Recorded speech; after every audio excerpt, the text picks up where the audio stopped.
Salut tout le monde et bienvenue à Deal avec, épisode avec Ben Lefebvre. Évidemment, justement, comme j'oublie souvent les plugs, non seulement je vais plugger notre actualité, mais celle de Ben aussi. Je commence tout de suite. Ben est en show au Club Soda le 14 mars. Et c'est un trip qui se paye. Et cette phrase-là, vous allez l'entendre dans le podcast plus tard. Il y a une explication qui va avec. De toute une démarche que je trouve le fun, motivante, qui est quelque chose que justement, qui est qui est un luxe, si je peux dire, que maintenant, la nouvelle génération a. Ben, en fait, Ben n'est pas la nouvelle génération, mais la nouvelle ère de l'humour te permet de faire. Donc, je le plug, 14 mars, Club Soda. Moi, je vais y être, c'est clair.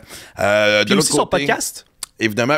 Mais là, il dit qu'il avait pris une pause, qu'il leur partait. Ouais, ça va lancer. Mais en fait, on peut quand même juste dire que j'ai déjà, c'est son podcast à lui, puis que c'est excellent déjà. Fait j'ai déjà. Exactement. Et évidemment, je vous invite, comme d'habitude, à vous abonner à ma page sur YouTube. Merci, ma page YouTube. Je suis fatigué parce qu'on vient de tourner avec Ben, ça a duré 1h30. Deux astis de grand gueule. Et qu'on parle fort. Fait que page YouTube. Allez voir aussi, évidemment, le Patreon pour avoir les futurs épisodes d'avance. Et ainsi que la tribu à Max, qui est une tribu un peu plus intime entre nous autres, parce qu'on est capable d'aller encore plus loin dans des podcasts que je vous présente, mais aussi dans les bouts du prochain livre, du prochain show. Mes passions, spiritualité, se dépasser, activité physique, tous des endroits où les gens en général qui sont fans de ce que je fais, c'est ce qui nous tient, on a ces traits-là en commun, fait qu'allez-y, allez faire un tour. Ben Lefebvre, je le connais depuis tellement longtemps. Il y a une drôle d'histoire, parce que comme d'habitude, et c'est ce que j'adore, je suis tellement content, je me dis, je vais commencer de point A, sans jamais penser à point B. Ça, par contre... Mais là, j'ai même pas réussi à me rendre à point A parce que le temps que tu fasses les soundchecks et tout, moi puis Ben, on est parti sur une chaîne. Ouais. Et il y a quelque chose, je lui ai rappelé une anecdote qui est quand même cute. J'avais déjà... Ben avait écrit sur mon avant-dernier spectacle. Le spectacle du retour. Le premier spectacle du retour. Tout va bien. Fait qu'on parle de 2011, à peu près. Ouais. Et il avait écrit au début... Mais après ça, j'avais écrit avec une couple de personnes, Adib, Pierre-Bruno Rivard, en tout cas, blablabla. Et puis, écoute, je pense que ça a été un an plus tard avant que le show sorte, le relâche et tout.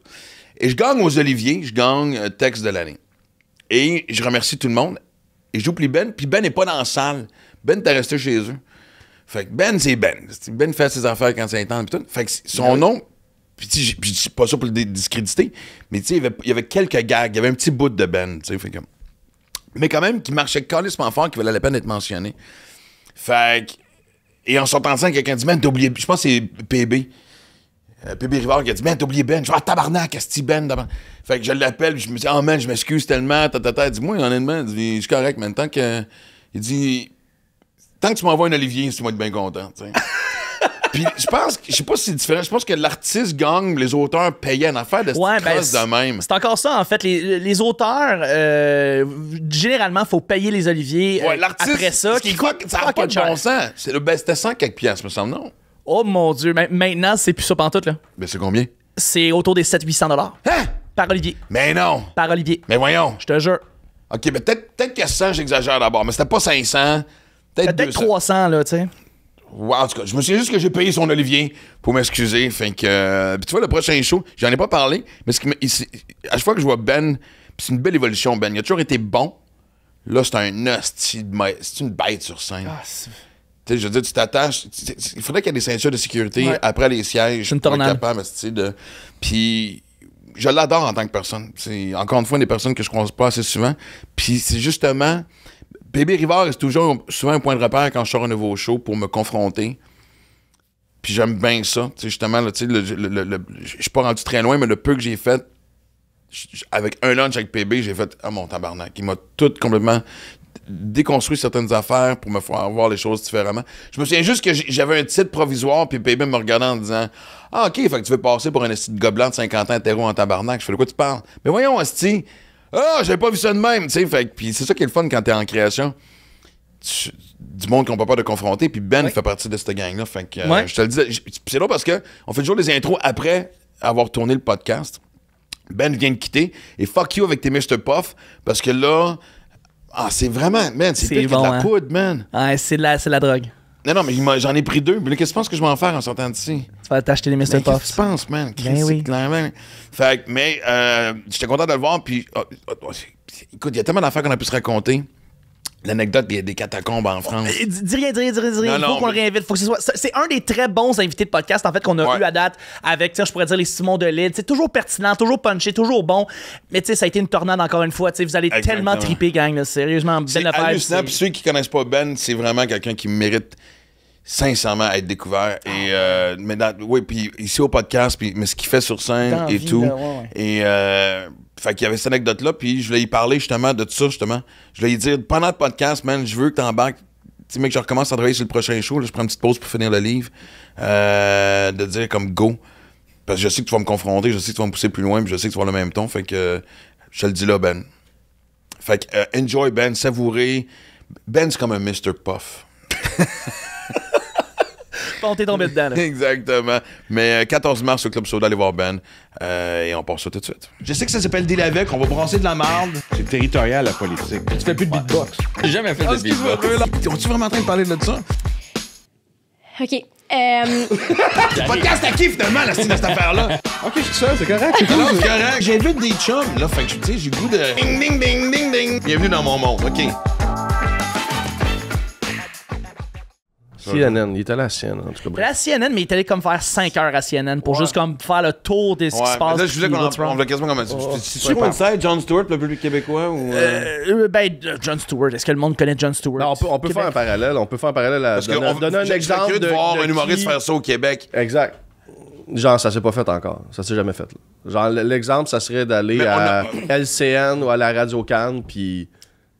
Faudrait en fait un Jean René Dufort, mais plus acide. Non, mais c'est parce que Jon Stewart, quand il se met à mode, je te fucking... En fait, c'est parce qu'il est tellement brillant.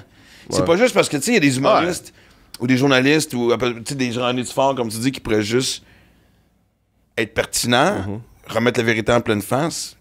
Mais avec Jon Stewart, t'as en fait, moi, avocat. Moi, je voudrais pas m'assiner avec un gars comme Jon Stewart. On tourne pas, là? Bon, oui, on tourne là, présentement. Okay. Ça enregistre. Je me demandais. Exact. C'est comme ça qu'on commence, mais moi, la façon que je me... Tu sais, mettons, Jon Stewart, l'entrevue qu'il a faite avec un sénateur, puis il le ramasse, là. C'est plus un sénateur... La liste est longue. Ouais, mais en tout cas, il y en a un récemment, là, mais à chaque fois qu'il en ramasse un, là, moi, je me dis, les humoristes, là, notre skill, c'est la mauvaise foi. T'enlèves la mauvaise foi à un humoriste, il n'y a pas de joke. Parce que 90% de nos jokes, c'est « Je comprends pas comment ça. » On comprend. Genre, ça me fâche vraiment que... On n'est pas si fâché que ça. Tu comprends? Genre, c'est la première fois que j'entends ça. On joue à être un idiot, on joue à être fâché, on joue à... Mais on pourrait pas l'être pour vrai. On l'est un peu. Je pense pas que j'ai joué à être fâché. Je pense qu'il y avait un fond. Il y avait un fond. Il y a un fond, mais il faut que t'en aies... La joke, quand tu l'as écrit, t'étais fâché, mais tu l'es plus sur le stage. Genre, tu comprends? Quand t'as dit, là... Surtout quand ça fait la 50e fois que tu l'as dit. Hier, j'étais dans le trafic. Non, c'est il y a 4 ans que tu l'as eu, cette joke-là. Tu comprends? Genre... Tu penses-tu que Bill Maher est complaisant chaque fois qu'il fait ses revues de l'actualité à chaque semaine, puis tout ce qu'il fait, c'est bâcher justement l'actualité? Non, moi, c'est... real time? Non, mais attends, je vais juste finir mon idée avec Jon Stewart. C'est ce que je veux dire, c'est que les humoristes, on manipule la réalité, genre, pour faire accepter dans la tête du monde l'angle qu'on a vu, genre. On va dire... je sais pas c'est quoi le style d'exemple, n'importe quoi, genre un verre d'eau, on va dire, ce verre d'eau-là, c'est-tu moi ou blablabla, mais on sait... J'ai l'impression que tu commences à regretter d'avoir pris le verre d'eau comme exemple. Vraiment, mon gars, je me dis ça, je m'en vais avec ça, man. J'ai senti la transition de... Ah, le verre d'eau, j'ai commencé, c'est moi l'autre prémisse. Je suis déjà engagé, à prouver mon point avec le verre d'eau, et là... Ce que je veux dire, c'est quand... Est-ce que je baile? Ah, je baile, fuck le verre d'eau. Ce que je veux dire, c'est quand un sénateur, mettons, il y a de la mauvaise foi dans son discours, un humoriste va toujours le voir.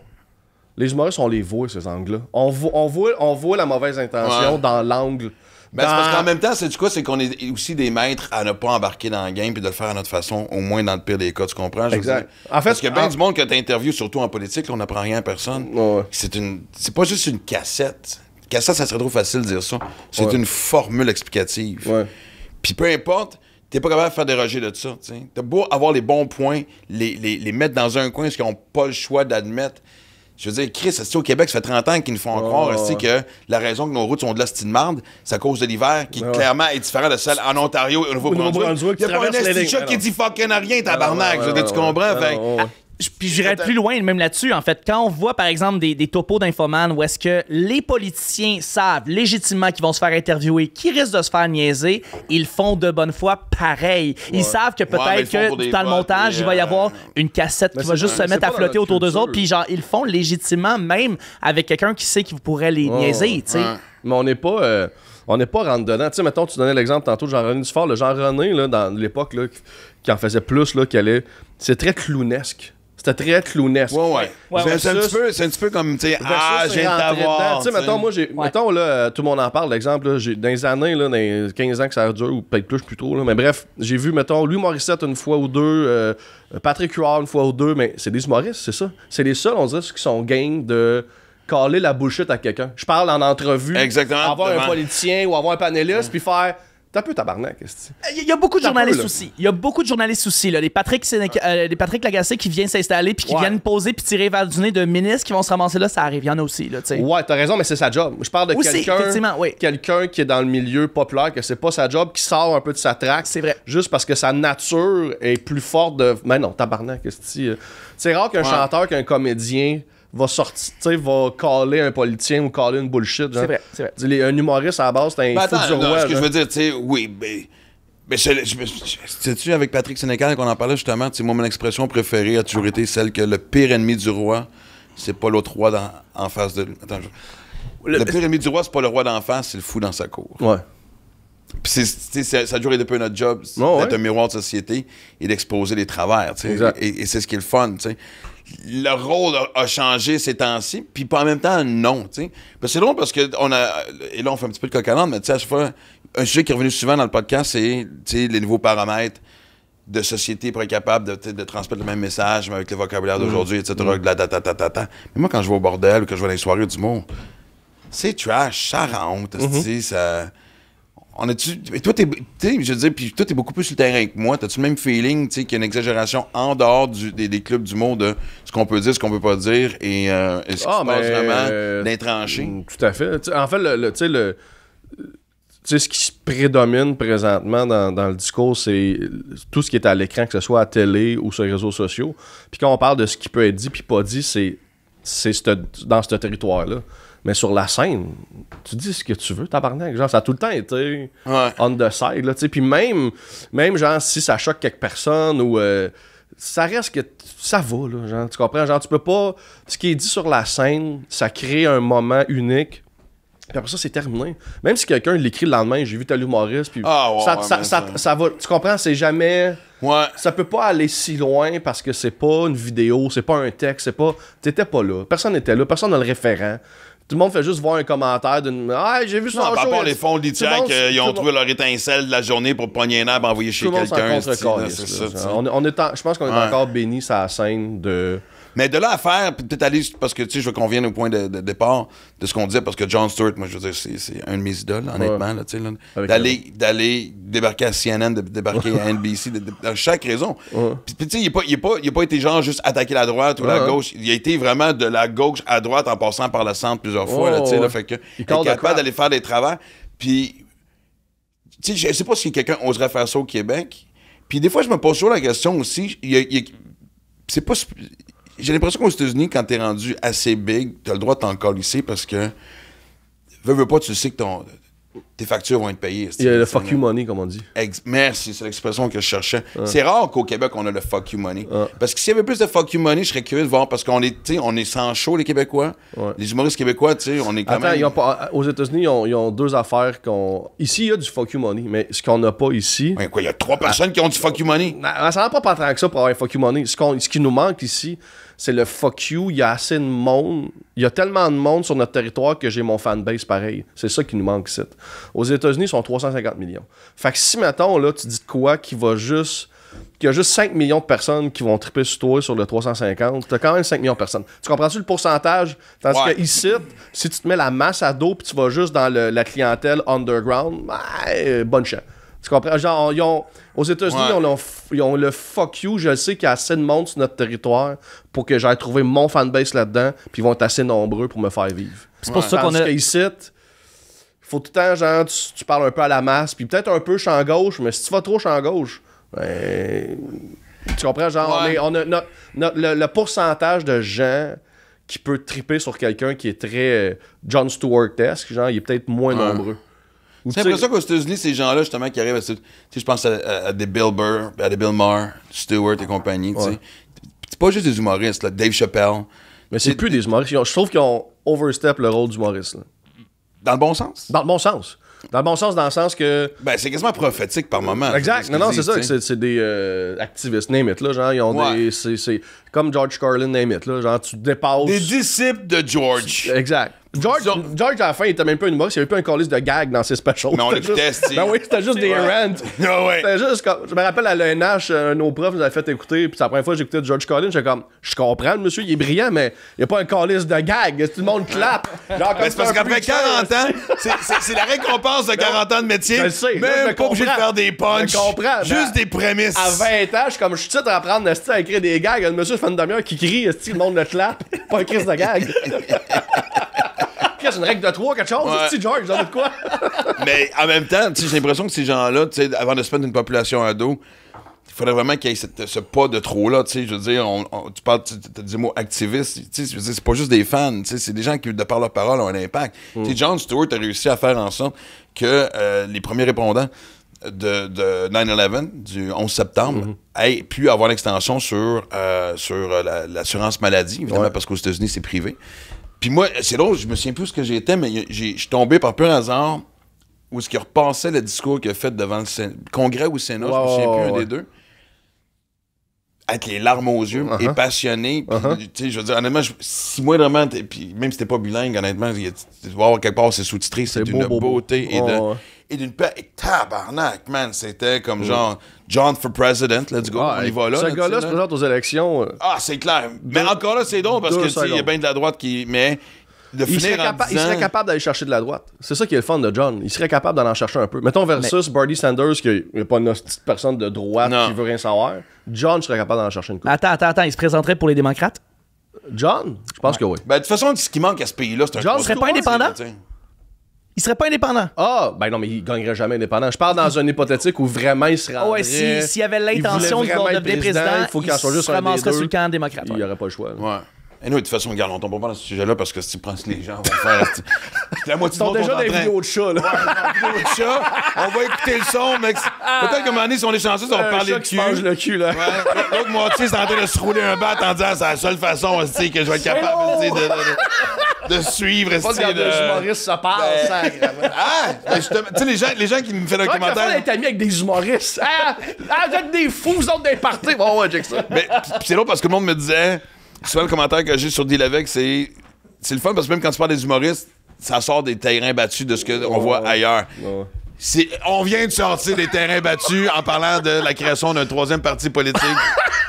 On a fait du rallye. Bonne chance au prochain podcast qui veut essayer ça.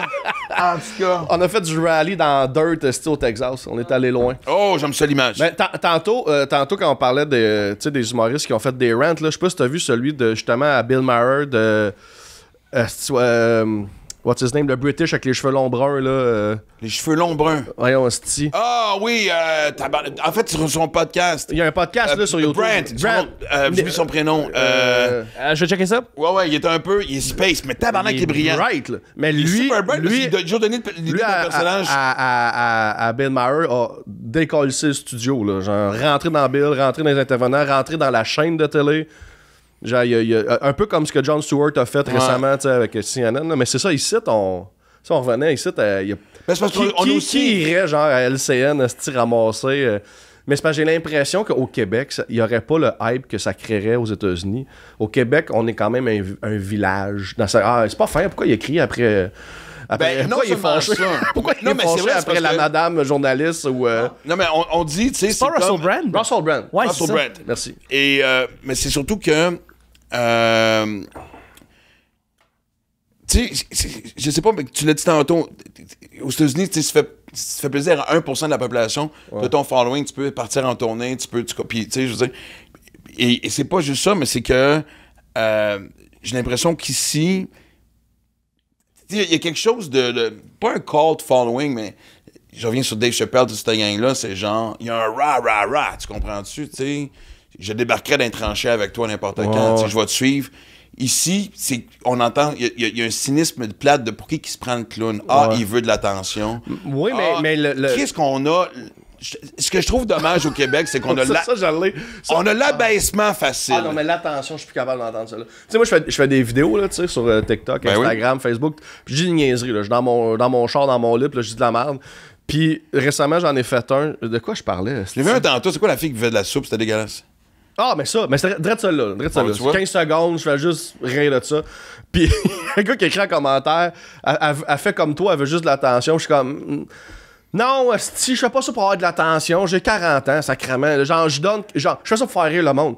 Genre, I'm doomed with that, là. Genre, c'est ça mon métier. Mais qu'est-ce que tu fais? Si je voulais juste l'attention du monde, genre, je ferais juste marcher sur le trottoir en criant, genre, puis là, le monde me regarderait, puis je serais comme, j'ai votre attention. Tu sais, dans le sens que je donne du rire. Si je pouvais donner le rire sans l'attention, ça serait mon meilleur métier. Crissez-moi patience. Genre, je veux me faire rire, donnez-moi l'argent, puis après ça, moi, j'ai envie de commentaires sur TikTok. J'ai jamais vu un rassemblement d'autant fucking de bas-fonds. Tu sais, c'est comme, honnêtement, là, pour moi, TikTok, il y a quand même des beaux commentaires. OK? Il y a quand même. Parce que pendant une certaine période, j'ai laissé aller, puis c'est toujours 90 positifs, mais 10%. Mais c'est parce que quand ils sont juste fucking méchants. Non, c'est les pires. Moi, ils ont attaqué ma fille, ils ont attaqué tout. C'est comme genre, c'est comme si tu oublies un tas de merde à terre, puis là, tu reviens quelques semaines plus tard, puis quelque chose qui a poussé.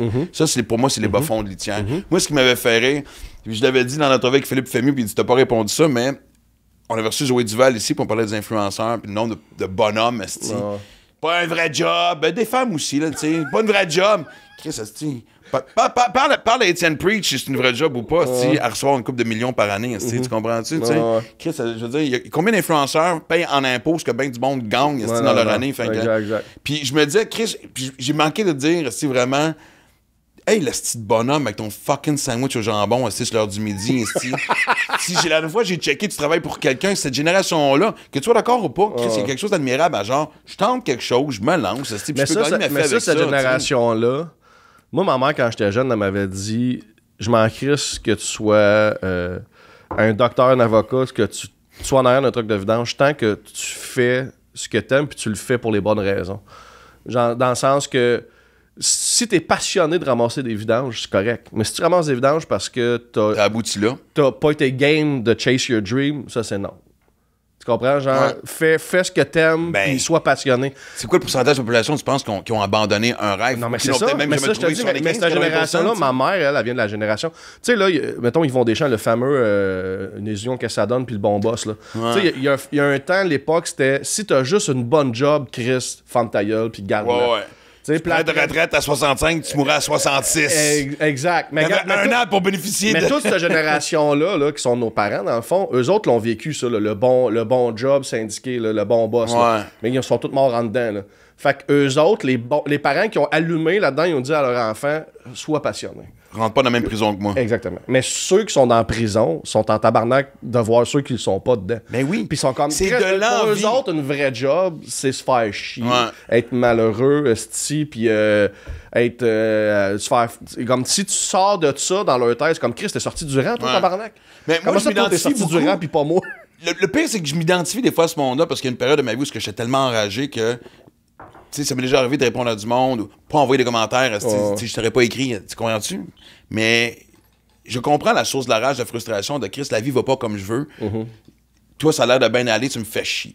Moi, j'ai lu cette passe-là. Puis à un moment donné, tu fais la paix, puis des fois, c'est rare que je fais ça, mais des fois, je vais regarder, mettons, déjà dans leur face, tu fais Paul, que t'as pas dû l'avoir facile. Pas parce qu'ils sont là, ils n'ont pas dedans. Il y en a beaucoup qui sont là, qui n'ont pas dedans. Profil, mais ils n'ont jamais de photos d'eux, c'est tout le temps les mêmes. Les haters sur Internet, gars et filles, je peux te décrire, gars, ils n'ont jamais de photos de profil de leur face, c'est soit des aliens, des drapeaux ou un troc. Genre leur photo de profil. Ou l'animal qu'ils ont à la maison. Exactement. Puis les femmes, ça va être des emojis ou des anges, des photos d'anges. Les madames qui ont des photos de statues d'anges, leur profil, c'est les pires qui vont te dire de mourir, ils veulent te souhaiter la mort. T'es comme madame. Les wallpapers de montagne avec des citations vides. Ça te prend combien d'anges chez vous pour trouver la paix dans ton cœur? T'as pas cette statue, là. Parce que là, t'es rempli de haine, esti madame. Ça me fait capoter. Là. Un message j'avais reçu d'une femme et Mais d'une virulence. Je fais, ouais, donc, tabarnak, faut que j'aille voir de qui ça a l'air parce que c'est juste. Et là, c'était marqué nouvellement célibataire. J'ai finalement trouvé l'équilibre dans ma vie. Pas sûr! Si je regarde ton message, ça manque énormément d'équilibre. Et le nouvellement célibataire, on vient d'avoir l'explication dans les 4 premiers mots aussi que tu m'as mis dans ton esti de message. Retourne à Vipassana, madame. T'as pas fini ta méditation. J'ai trouvé ça triste à un moment donné parce qu'il y a un gars qui m'a envoyé chier, mais tu sais, encore une fois. Des fois, il y en a qui ont des bons points sur pourquoi ils n'aiment pas quelque chose que j'ai fait. Totalement. Parfait. Et lui, il avait l'air d'un gars quand même cool. Et je remarque que sur sa photo de profil, il est avec sa fille, qui est à peu près un peu plus jeune que la mienne. Puis, Chris, une jeune fille pétillante. Le gars, il a l'air heureux et fier de sa fille. Puis là, j'ai pas répondu. Peut-être j'aurais dit, c'est quoi le message que tu es en train d'envoyer à ta fille? Mais ta fille a l'air allumée comme 10. Elle a l'air de quelqu'un qui va foncer dans la vie. Toi, tu vas dire, si jamais tu n'as pas ce que tu veux, mais il y a quelqu'un d'autre là, envoie-les chier ses réseaux sociaux. Mon bonheur et ma réussite devraient être une motivation de dire que c'est possible. Et là, je reviens et je rewind à ce qu'on disait, c'est qu'au Québec, on a l'abaissement facile. Je sais pas si ça n'existe pas aux États-Unis. Le meilleur exemple, c'est le rapport avec l'argent. Si t'es riche, c'est un hostie de trou de cul. Aux États-Unis, si t'es riche, man. You made it. Bravo. Good job. T'es mon inspiration. Et c'est ça que je trouve qui est la grosse différence. Fait que, tu sais, de revenir à ce qu'on parlait d'il y a 20 minutes, Jon Stewart qui débarque dans les réseaux, tu sais, dans les chaînes pour dire ce qu'il pense, il est capable de se créer une armée de gens qui vont faire Chris, finalement, quelqu'un qui... Regardons Guy Nantel qui s'est présenté en politique. Mais check, c'est le bassin de monde. C'est le bassin. Ils sont 350 millions, on est 8 millions. Le pourcentage de monde qui sont d'accord avec Jon Stewart est plus gros que la population du Québec. Fait que, mettons, là, ton pourcentage de gens qui seraient d'accord avec toi au Québec, c'est pas assez pour te faire une carrière, te remplir une salle, tu comprends? On est doom par... Autant on est... Les 20 premières années de ma carrière où j'étais pauvre contredisent ce que tu viens de dire. T'étais peut-être trop champ gauche aussi. T'étais pas le monstre le plus c'est pas populaire. Dans quel champ j'étais. T'étais pas grand public quand t'as commencé, justement. Là. Genre, mettons, toi et Mike, là, justement, ça a pris du temps parce qu'il a fallu que vous alliez chercher ce genre de clientèle-là. Comme faut la ramener un par un. Puis là, t'as ton fanbase. Mais il y avait l'hypocrisie. Les humoristes populaires, ils vont chercher tout de suite la masse. Là. Monsieur, madame TVA, ils vont chercher tout de suite quand ils sont. Mais toi, moi, Mike, genre, ce genre-là, c'est plus long, c'est plus lent. Mais moi, ils sont plus fidèles à the end of the day, mais t'es ramasses plus lentement. Puis c'est un des plus beaux messages que j'avais eu sur Facebook qui m'avait dit. Tu sais, Max, je pense que je t'apprends rien que t'es pas le gars qui a le plus grand public au Québec, mais asti que t'as le public le plus fidèle. Puis même les statistiques que Facebook montrent quand tu regardes par rapport, c'est quelqu'un qui travaille justement dans les réseaux sociaux qui dit, man, c'est hallucinant, là. Fait que ça, oui, ça en est devenu une fierté puis une acceptation que Chris. Exact. Et justement, tu sais, je veux dire, le monde qui vont voir Max Martin. Le monde qui vont voir certains autres humoristes vont voir l'humoriste du moment. Tu comprends? Genre, ils vont voir l'humoriste qu'ils ont vu passer à la télé. On va l'essayer. On va aller... il a passé en entrevue à telle place ou il est sa grosse marquise du théâtre. C'est l'humoriste du... Tu sais, mais du monde qui vont te voir toi, ils vont voir Max Martin. Et sais-tu qu'est-ce qui est drôle des fans? Puis je vais revenir parce que je veux pas oublier ce que j'allais dire. Tu sais, moi, je me souviens... J'ai comme été le premier de ma génération et le seul, jusqu'à temps que Mike arrive, à prendre cette voie-là. Quand j'ai fait le soir de ma première Tolérance Zéro, qui était mon premier one-man show qui a pris tout le monde par surprise. Et les critiques avaient été unanimes de what the fuck. OK, le gars qu'on pensait vulgaire, tout d'un coup, est capable de montrer qu'il y a quelque chose à dire, que tu peux contenir les deux. Et Guillaume Lepage m'avait dit, je m'en suis encore un ce jour, il dit, man, tu viens d'ouvrir une porte. Sois fier de ça. Mais prépare-toi mentalement, parce qu'en général, celui qui rouvre la porte passe en dernier. Comme de fait. Mike est rentré, il m'a dépassé. McLeod est rentré, il m'a dépassé. Mercier. Tu sais, jusqu'à un certain point, même Mazza et Cathy Gauthier, tu pourrais dire. Là, maintenant, on dirait que maintenant, là, j'ai été invité à passer à travers cette porte-là. Hein? Wagner, le Wagner, tu mettrais-tu là-dedans aussi? Dans le... Non. Okay. Ben, c'est pas, je sais pas. C'est pas un brasseur de cash, Wagner, je trouve. Oui, mais c'est parce que je pense pas qu'il y a eu... Il y a eu, je dis pas ça méchamment, mais tu sais, il y a eu un moment de gloire trop bref pour avoir... Parce que c'est beau de percer puis cogner à la porte, dire je suis là. Mais tu rentres dessus, tu viens-tu au party ou tu fais juste dire bonjour puis tu retournes chez vous, tu comprends-tu? Il y a ce côté-là un peu de ça, mais. C'est une belle match. Non, mais. Mais en même temps, oui, l'hypocrisie était que je me souviens, moi, tu sais, tout ce qui était. C'est là, on en a parlé avec Philippe Filmou. Moi, Sonia Benezra, qui était à TQS, c'était la seule qui m'invitait à son show. J'ai jamais fait les talk shows de Radio-Can, TVA. Ça a pris des années en tabarnak avant que je les fasse. Sonia m'invitait parce que TQS, c'était comme la station rebelle. Pour ceux qui savent pas, c'est ce qui est devenu... ben oui, c'était exactement ça le slogan. Et c'était mon seul... Ça, puis les galas juste pour rire. C'était mes 2 terrains de jeu. Puis... et sauf que je me souviens des fois... la première fois que c'était arrivé, on avait fait une soirée 3X au Club Soda. Ou au Café Campus, un des deux. Sold out dans 2 secondes. Ben oui. À chaque fois qu'on le refaisait, man, c'était sold out. La première fois qu'on a sorti Zone Interdite, qui était Mario Bélanger, moi, Martin Petit, Sylvain Ouellette, on faisait 2 shows au 2 Pierrot. On a passé la semaine à 2 shows par soir. Fait que ça me faisait chier de voir l'hypocrisie de « Non, t'es vulgaire ». Puis même quand Mike est arrivé, « Ouais, non, vous autres, puis tabarnak, dès qu'on faisait un show qui parlait de cul, man, on remplissait. » En fait, c'est ça que tantôt, on vient à... Il y a deux mondes. La télé est un monde... Moi j'ai commencé, je trouve, humblement, à rentrer fort puis à être à mon meilleur quand j'ai arrêté d'écrire pour des galas. Quand j'ai arrêté d'écrire du stock en me disant « C'est-tu gala? » J'ai fait « Je veux juste être le plus drôle que je peux être. Ils me prendront s'ils me prendront, I don't give a fuck. » Et là, étrangement, j'ai commencé à prendre du galon en crise, puis à rentrer fort, puis à être plus appelé, à être plus booké, parce que j'étais allé au maximum de mon clown, de ce que j'ai le goût de dire, de ce que j'ai le goût de faire, sans m'arrêter à « Ah, c'est pas gala, ça. » Parce que souvent, le monde ne savent pas, mais tu sais, à l'automne... C'était ça le tremplin aussi pendant longtemps, avant les réseaux sociaux. Exact. Le moment, c'est comme, non, il y en a d'autres des tremplins, mais j'ai commencé à penser de même avant que les réseaux, ça soit comme mon chemin. J'ai juste fait un genre de all-in. Hey, fuck off. En fait, c'est quoi le déclic que j'ai eu? Un de mes derniers galas que j'ai fait, c'était à Comédia. C'est pas la faute de la Comédia, c'est les avocats puis la télé. Genre, j'ai rien contre les gens, la prod de Comédia. Là. C'est tout le temps des d'avocats puis de télé, de diffuseurs. Là. Je faisais un numéro où je riais du rigolfeur. Tu sais, le bon vieux rigolfeur au Québec. Là, bon. Rien de style, j'avais vraiment pas à rouge, je riais de ça, comment c'était niaiseux, blablabla. Puis à un moment donné, j'ai ri un des trous que le trou, c'était un bol de toilette. Puis là, t'ouvres le bol, puis il y avait un faux caca dans le trou, genre. Puis là, c'est vrai? Ouais. Un des trous, c'était un bol. Ouais. Là, ben, attends, j'ai joué au bunny golf plusieurs fois, mais j'ai jamais vu ça. Mais non, mais le rigolfeur, c'est le bâton avec une banane, puis chaque trou. Mettons, OK.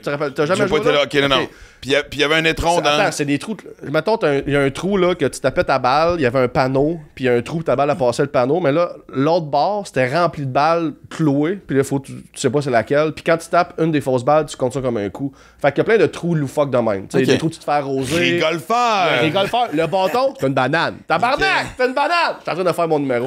Mais bref, fait que là... fait qu'un des trous, c'est ça. C'est un faux bol de toilette, que dans le trou, il y a un faux étron. Et là, dans mon gag... Merci de me rassurer. Exact, dans mon gag... Il y a un gars, une fois par heure, il vient chier. C'est quoi tu fais comme job? C'est quoi ta job? Chier d'un rigolfeur. Faut que je mange bien des fibres. Ouais, ben des fibres. Ouais. Mais moi puis Steve, là, on alterne, là, parce que des fois, c'est irrité. Mais, fait que bref, dans mon... Steve, il a une famille, puis des fois, il travaille le jour. Quand il colle malade, là, des grosses journées. C'est des grosses journées. Je prends du double épaisseur parce que tabarnak, là. Mais bref. Je respecte mon cul, si je m'occupe pas de mon cul, qui va le faire à ma place? C'est ça le but, ça aurait été juste 7 minutes. Imaginez le gars, c'est ça sa job, chier dans le trou. Man. Mais tu vois, j'aurais pas pu faire ça. Les deux, on s'en regarde à 1, 2, 3 go, qui part avec ça? C'est les dés de qui? Chris, le bon, on peut le référer, c'est trop vieux. Mais bref, je fais le number, puis je dis dans mon number, je ris justement de le trou où il y a un faux caca. Et je reçois mon texte. En fait, je fais pas de number au gars-là. Tu sais, il check tes textes, là. Je reçois, puis caca, genre, j'ai pas le droit de dire le mot caca. Je suis comme, mais non. Pardon? Je parle 2010, 11, 12 à peu près, là. Et je suis à ta peu, là. Je parle d'un mini-pot, tabarnak. Là. Je parle pas de quelqu'un qui s'est chié sur le chest, là. Je parle d'un mini-pot, le rigolfeur, des bâtons bananes. Je dis au monde, tu sais, le trou où il y a un faux caca. Ouais. Alors, je peux pas dire le mot caca. Je fais, I'm out. Mais ils ont-tu dit que c'était pour ça que t'avais pas eu le gala? Non, j'ai eu le gala, je l'ai fait. OK. Mais t'as-tu fait ce numéro-là? Ouais. Mais j'ai été censuré ce mot-là, puis j'ai fait, hey, moi, je fuck off. C'est pas vrai. J'ai plus joué dans ce territoire-là. Vous êtes des enfants. Écoute, tu sais. Vous êtes des enfants, tabarnak. Fuck off. Genre, moi, je vais écrire pour la scène. Vous savez ce que je fais. Si vous me voulez maintenant, prenez-moi, sinon, fuck off. Ben, tu sais, je vais donner une comparaison que t'auras pas le choix de prendre comme un compliment, là, tu sais, mais j'ai écouté un documentaire sur Sam Kinison. Et de longues années... Tu connais Sam Kinison, évidemment? Non. Non? Sam Kinison. Je viens de gaspiller un compliment en esti, là. Attends, non, mais peut-être le nom, mais la face va me dire de quoi. En fait, c'était Bill Hicks, c'était son protégé. Oh shit, OK. Et puis... non, ils venaient du même coin. Les deux venaient mais les deux hang out, les deux jouaient beaucoup ensemble. T'avais quelque chose qui s'appelait... Ah, ben oui. The Seven... Ben oui, This Guy. Bandit. Ben oui, je sais c'est qui. Mais les deux étaient très proches. Mais je pense, comme il y a... Il était pas en compétition parce qu'il s'aimait bien, mais tu sais, je veux dire, c'était... Mais ce que je veux dire, c'est que lui... très vite parti de Houston pour déménager à Los Angeles. Travaille comme doorman au Comedy Store. Des années, pauvreté, man, à coucher là, c'est pas s'abrier avec les nappes puis manger les citrons pendant qu'il faisait de la poudre. C'était un choix dans la vie. Tu manges ou tu fais de la poudre. Tu sais, c'est comme... Fait et un moment donné, a eu ce lâcher-prise-là de manger donc toute la petite fucking marde, de se voir se faire dépasser par... Et la journée que s'en est calissé, man, bang! Puis j'ai l'impression que tu as eu le même phénomène, parce que moi, je l'ai senti, je veux dire, je me souviens de la période que tu parles, tu sais, puis travailler fort, puis t'as toujours été efficace sur scène, tu sais. Mais la journée que tu as commencé, on a vu, puis je le vois sur les réseaux sociaux, c'est pour ça que j'avais hâte qu'on se parle. Je trouve ton fuck youisme génial. Parce que, non, mais c'est-tu quoi? Parce qu'on sent pas un gars frustré derrière ça. Non. On sent un gars qui s'en calisse, qui veut savoir du fun. Exact. Non, mais attends, mais la ligne est mince entre les deux, tu comprends? Je veux dire, il y en a combien qu'on a vu partir de ce métier-là parce que justement, à la fin, c'était plus drôle parce que c'était juste, j'étais en tabarnak, moi, j'ai pas eu ce que je voulais, puis tout ça, exact. Toi, t'as juste lâché prise d'une façon saine, maintenant. Oui, tu le dis bien. Oui, très bien. Oui, effectivement. J'ai juste... Puis même, c'est drôle, même Bellefeuille m'en a parlé l'autre fois. J'étais au bordel, puis il dit, j'ai vu tes vidéos, hostie. J'étais comme, qu'est-ce qu'il fait en bedaine dans son lit, tu sais? Puis là, j'ai pesé sur play, je fais, ça marche, Chris, ça marche, Ben, hostie, ça marche. Parce que, tu sais, on vient d'une génération, nous autres, où c'était genre la télé, tu sais, faire un gala, faire de la télé, tu sais. Puis là, ça, genre, mais en fait, c'est drôle parce que moi, pas j'attendais, là, mais cette façon-là de faire sur les réseaux sociaux présentement, me colle, genre. Cette authenticité-là me colle. La façon de faire avant marchait pas pour moi, genre faire des sketchs bien tournés, blablabla. Il y avait un ou deux moules différents, mais c'était that's it, là. Man, en 2015, j'en faisais des vidéos de moi qui me parlaient dans mon lit, genre, puis ben, c'était comme, ben weird, parce qu'en même temps, mettons, t'avais Julien Lacroix qui, lui, popait, puis lui, c'était des petites belles prods, bien tournées, tu sais. Ouais, il dépensait genre quasiment 1500, 2000 par vidéo, là, tu sais. On était pas rendu à l'authenticité d'un selfie de quelqu'un qui te parle. Là, on est rendu là. Là, c'est ça. Même que quand tu te fais une vidéo, si tu mets une vidéo sur Facebook que tu t'es pas filmé en selfie, Facebook va faire non, on veut même pas le diffuser. Parce que, vrai? Ben, pas ils veulent pas, mais ton algorithme, il va être affecté. Ça veut dire que si ça a l'air trop liché? Exact. Faut que ça soit filmé en 9-16, c'est ça, là, quand c'est long? Oui, 19 par... en 16 par 9, donc 19 par 16. Il faut que ça aille en 9 par 16. En vertical, là. En vertical, ouais. Tu sais, TikTok, dans le fond. TikTok... Mais en fond, TikTok a tout mangé. J'ai reçu une lettre par la poste qui m'indiquait que le nouveau format... T'as reçu une lettre de même, faites sur le long de même. Non, tabarnak! Non, sacrément, ça va, les papyrus. Non, c'est-tu du judaïsme, Mais pas vrai, puis j'en ai mis des vidéos bien tournées, bien captées, mettons, filmées, mettons, plus horizontales. Puis ça n'a pas de reach. Puis je fais une vidéo, petit baba, je me filme de même. C'est ça que les réseaux sociaux veulent. Instagram font des reels comme ça, Facebook, TikTok, YouTube, tu fais des YouTube Shorts. C'est ça le format actuel. Ben, c'est parce qu'on a beau parler de... Tantôt, on parle des bas-fonds de litière, puis tristement, on leur donne beaucoup d'attention. Moi-même, je trouve que j'en parle trop souvent. Mais, tu sais, je veux dire, c'est vraiment une minorité de... Tu sais, si on prenait le temps de s'accrocher au message le fun et... Il y a des affaires le fun dans le tabarnak. Et c'est quoi ce message-là que les gens t'envoient? Exactement ce que tu viens de dire. Même chose, les choses les plus simples. Tu sais, moi, je suis pas capable... J'ai de la misère à faire du montage. Ça me tente pas. Je parle avec Mike Baudouin qui me raconte comment il fait. Je trouve ça admirable. Regarde ce que ça fait pour sa carrière aussi, tu sais. Mais moi, c'est pas en moi de faire ça. Mais à un moment donné, j'ai fait une course avec Aura. Première course officielle où elle a eu une médaille. J'ai filmé 2 bouts. J'ai fait un semi-montage parce que je suis capable de couper au début puis à la fin. Me demande pas de couper en plein milieu puis de rebooter 2 bouts, parce que là, tabarnak, là. J'avais plus de succès à maternelle avec des pâtons de popsicle, puis de la avec un petit tape. Mais ça pour dire, gars, 300 000. Ouais. 2 affaires de chien comme ça. Puis je pense que je trouve ça rassurant de savoir de... je vous partage ça, je fais un clin d'œil, voici qui je suis. Exact. Pour un monde aussi superficiel, et Dieu sait que les réseaux sociaux nous bombardent de ça. Les gens, ils veulent du vrai. Exactement. Ils veulent l'authenticité. Puis ce que ça nous a donné, Mike, c'est un bel exemple. Mettons, Mike, moi, Dave Godet, il y en a plein que on avait comme passé à côté de l'autobus du showbiz dans nos années de jeunes en montant. Au Québec, t'as 5 ans.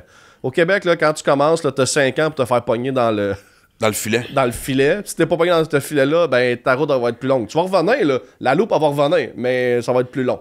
Puis tu vois, Mike puis Dave, c'est un bel exemple de... Chris Dave est rendu 20 000 billets, je rendu. Je pense Mike, il remplit ses places, puis c'est que avec son sel. Parce que... Mais Mike, c'est un exemple à part. On sous-estime à quel point c'est un businessman, et surtout, c'est un visionnaire. Baudouin, tu parles? Non, attends, je parlais de Mike Ward. Okay, je parlais de Baudouin. Okay. Excuse-moi. Non, moi, je parlais de Mike Baudouin. Que... On parlait pas du même Mike depuis tantôt. Non, mais Mike, c'est pas lui qui fait le montage. Mike, non, mais en général, oui, je suis d'accord. Non, Mike Ward, c'est un cas à part. Mike Ward, c'est... Mais ça a pris du temps avec Mike, ça décolle aussi. Il a traîné des bars longtemps. Exact, mais genre Mike, tu disais tantôt, t'as ouvert la porte du vulgaire, blablabla. Mike a ouvert la porte du web. De l'oser. De l'oser, pardon. Ouais, excuse-moi. De l'oser engagé. De l'oser intelligent. Un pénis avec un monocle.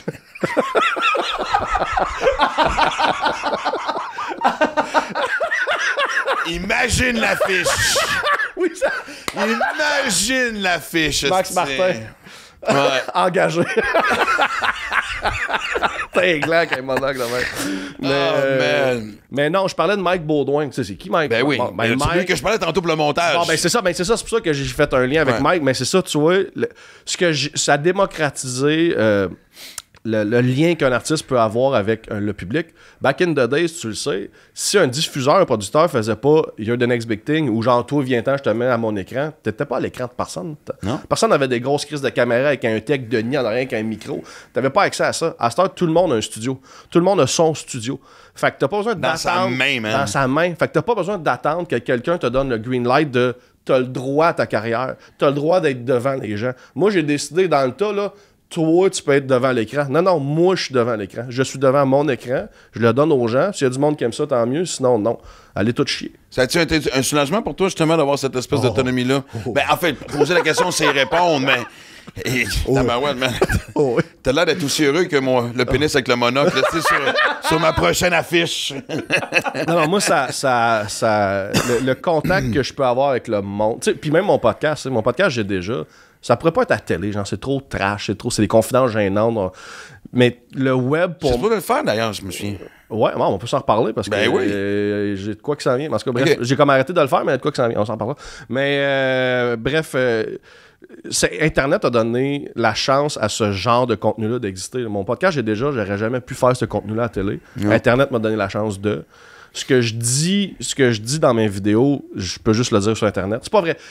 La radio commence à être crissement plus le fun. Je pense que la radio, t'en as fait, t'en fais encore. Non, j'en fais plus, mais tu comprends, genre, moi, j'ai écouté la radio dans les 2 dernières années pas mal, là, en prenant mon char, là, que ce soit C'est quoi Énergie ou même Sti Rouge. Là, Chris Véro, les fantastiques, là, sont trash. Seb Haché, pas Seb Haché, Seb Dubé, des Denis. Ouais. Ben là, c'est un délit de relais, sur un show, vous t'attends à quelque chose. Non, je sais, mais je trouve que on peut plus dire la radio c'est clean, on peut pas sacrer, on peut pas faire de joke de cul comme tabarnak. J'en ai parlé quelques fois, puis les gens pensent que j'ai chié sur la radio. Au contraire, c'est juste que moi, quand je suis parti, c'est parce que un moment donné, après avoir 3 ans de la même formule, je voulais faire d'autres choses. Non, mais ça, c'est correct, mais moi, écoute, honnêtement... La radio s'est adaptée, je trouve, au contenu. Ben oui! Mon boss me faisait... Ils ont pas le choix, là. Mais c'était quasiment quand des fois... Puis, tu sais, je me souviens, le show du retour, là, j'en revenais pas... de où est-ce qu'on pouvait aller. J'étais surpris de ça. Puis là, des fois, on se regardait et on disait... Je te jure, on disait quelque chose, puis on partait sur une toune, puis on se reverrait tout instinctivement vers la porte, genre 5, 4, 3, tu sais, dans combien de temps est-ce que le boss va arriver? Puis il venait nous donner de la marde pour dire qu'il a fait sa job. T'es numéro 1. J'ai toujours dit, tu vas avoir la crise de par radio et faire ce que tu veux, sois numéro 1. Exact. Ouais. Non, moi, c'est votre... Je sais pas si c'était les jeudis ou les vendredis, là. Vendredi confession. Non. Le monde appelait... J'avais pogné un moment donné, la fille était en bobette dans les toilettes du centre d'achat. Puis elle appelait son chum qui vient de la baiser. J'étais comme, tabarnak, les gars! Ouais. Puis je me rappelle le gars au téléphone quand il avait dit ça. En fait, il avait dit il y a quelqu'un pour toi au téléphone. Puis là, la blonde avait dit je suis dans les toilettes à telle plage. Ouais, il a comme soudainement arrêté de parler. Il était déjà bandé. C'est comme vous existiez plus. On était tous bandés. Puis j'ai jamais vu. Tu parlais au gars. J'ai jamais vu à quoi ressemblait cette femme-là. T'es encore là. Puis le gars était comme ouais. Non, dans sa tête, il était déjà. Mais c'est parce qu'il était dans le magasin entouré d'employés puis de clients. Il s'en allait, lui, là. Ouais. Mais j'étais comme, OK, man, la radio, man, on est rendu là, tabarnak. Mais c'est parce qu'à un moment donné, il a fallu qu'il s'adapte. Tu regardes même encore, moi, je regarde mes premiers gars-là, juste pour rire, c'est un bon exemple. C'est long parce que quand j'ai sorti mon premier show, Tolérance Zéro, en 98, j'avais évidemment un numéro sur le cul à la fin. Ouais. Puis à un moment donné, j'avais présenté à Juste pour rire et ça avait passé. J'avais été bien minutieux dans les mots. Honnêtement, c'était comme Jeannette Bertrand avec des punchs. Ouais, OK. Tu sais, je me souviens, un des gars que je disais, c'était comme... Je prévoyais... Je prenais les gens que ça allait brasser, mais je suivais l'hypocrisie. Je disais, regardez le monde à votre gauche, regardez le monde à votre droite. Regardez-vous, là. Prenez le temps de vous regardez la bouche. Toutes les bouches que tu vois ici ont déjà eu un pénis ou un vagin dedans. Ouais, je pense que je me rappelle de... Et je pars de ça, puis j'avais l'exemple de personnes connues qui faisaient... Mais ça, là, après ça, c'est vrai, c'était une façon de piéger le monde, de dire, après ça, comment tu vas m'empêcher de parler de cul? Ouais, exact. Je viens de nous exposer à dire... Exact, et donc... Exact. Et à ma grande surprise, ça avait été diffusé à Juste pour rire, parce qu'il y avait un spécial tard, le soir, tu sais. Et je suis pas en train de dire que j'ai été le prophète qui a ouvert la porte, mais... Pendant des années, je me suis fait taper ses doigts à cause que j'essayais de passer un certain langage, certaines idées, certaines images, certains gars. Ça, c'est arrivé. Puis après ça, quelques années plus tard, j'entendais pour la première fois « Hey, tu peux aller plus loin si tu veux. Parce qu'après ça, la deuxième censure qui est arrivée, ça, j'oublierai jamais ça. Moi, j'avais un gag, j'avais fait un numéro sur l'environnement à un gars-là. J'avais un gag, il y avait une pub de Shell à l'époque qui disait, qui avait la prétention de dire Shell égale air pur. Je sais pas si tu te souviens de ça. Non. C'est bon. Ben, tabarnak, c'est bon. On peut-tu le souligner, puis le crier, puis l'écrire, vraiment, tu sais, il faisait à croire qu'avec le tigre, il travaillait sur des solutions et blablabla. Je fais un gag là-dessus. Dérico inégal, perdre du poids. Mais non. Devine qui...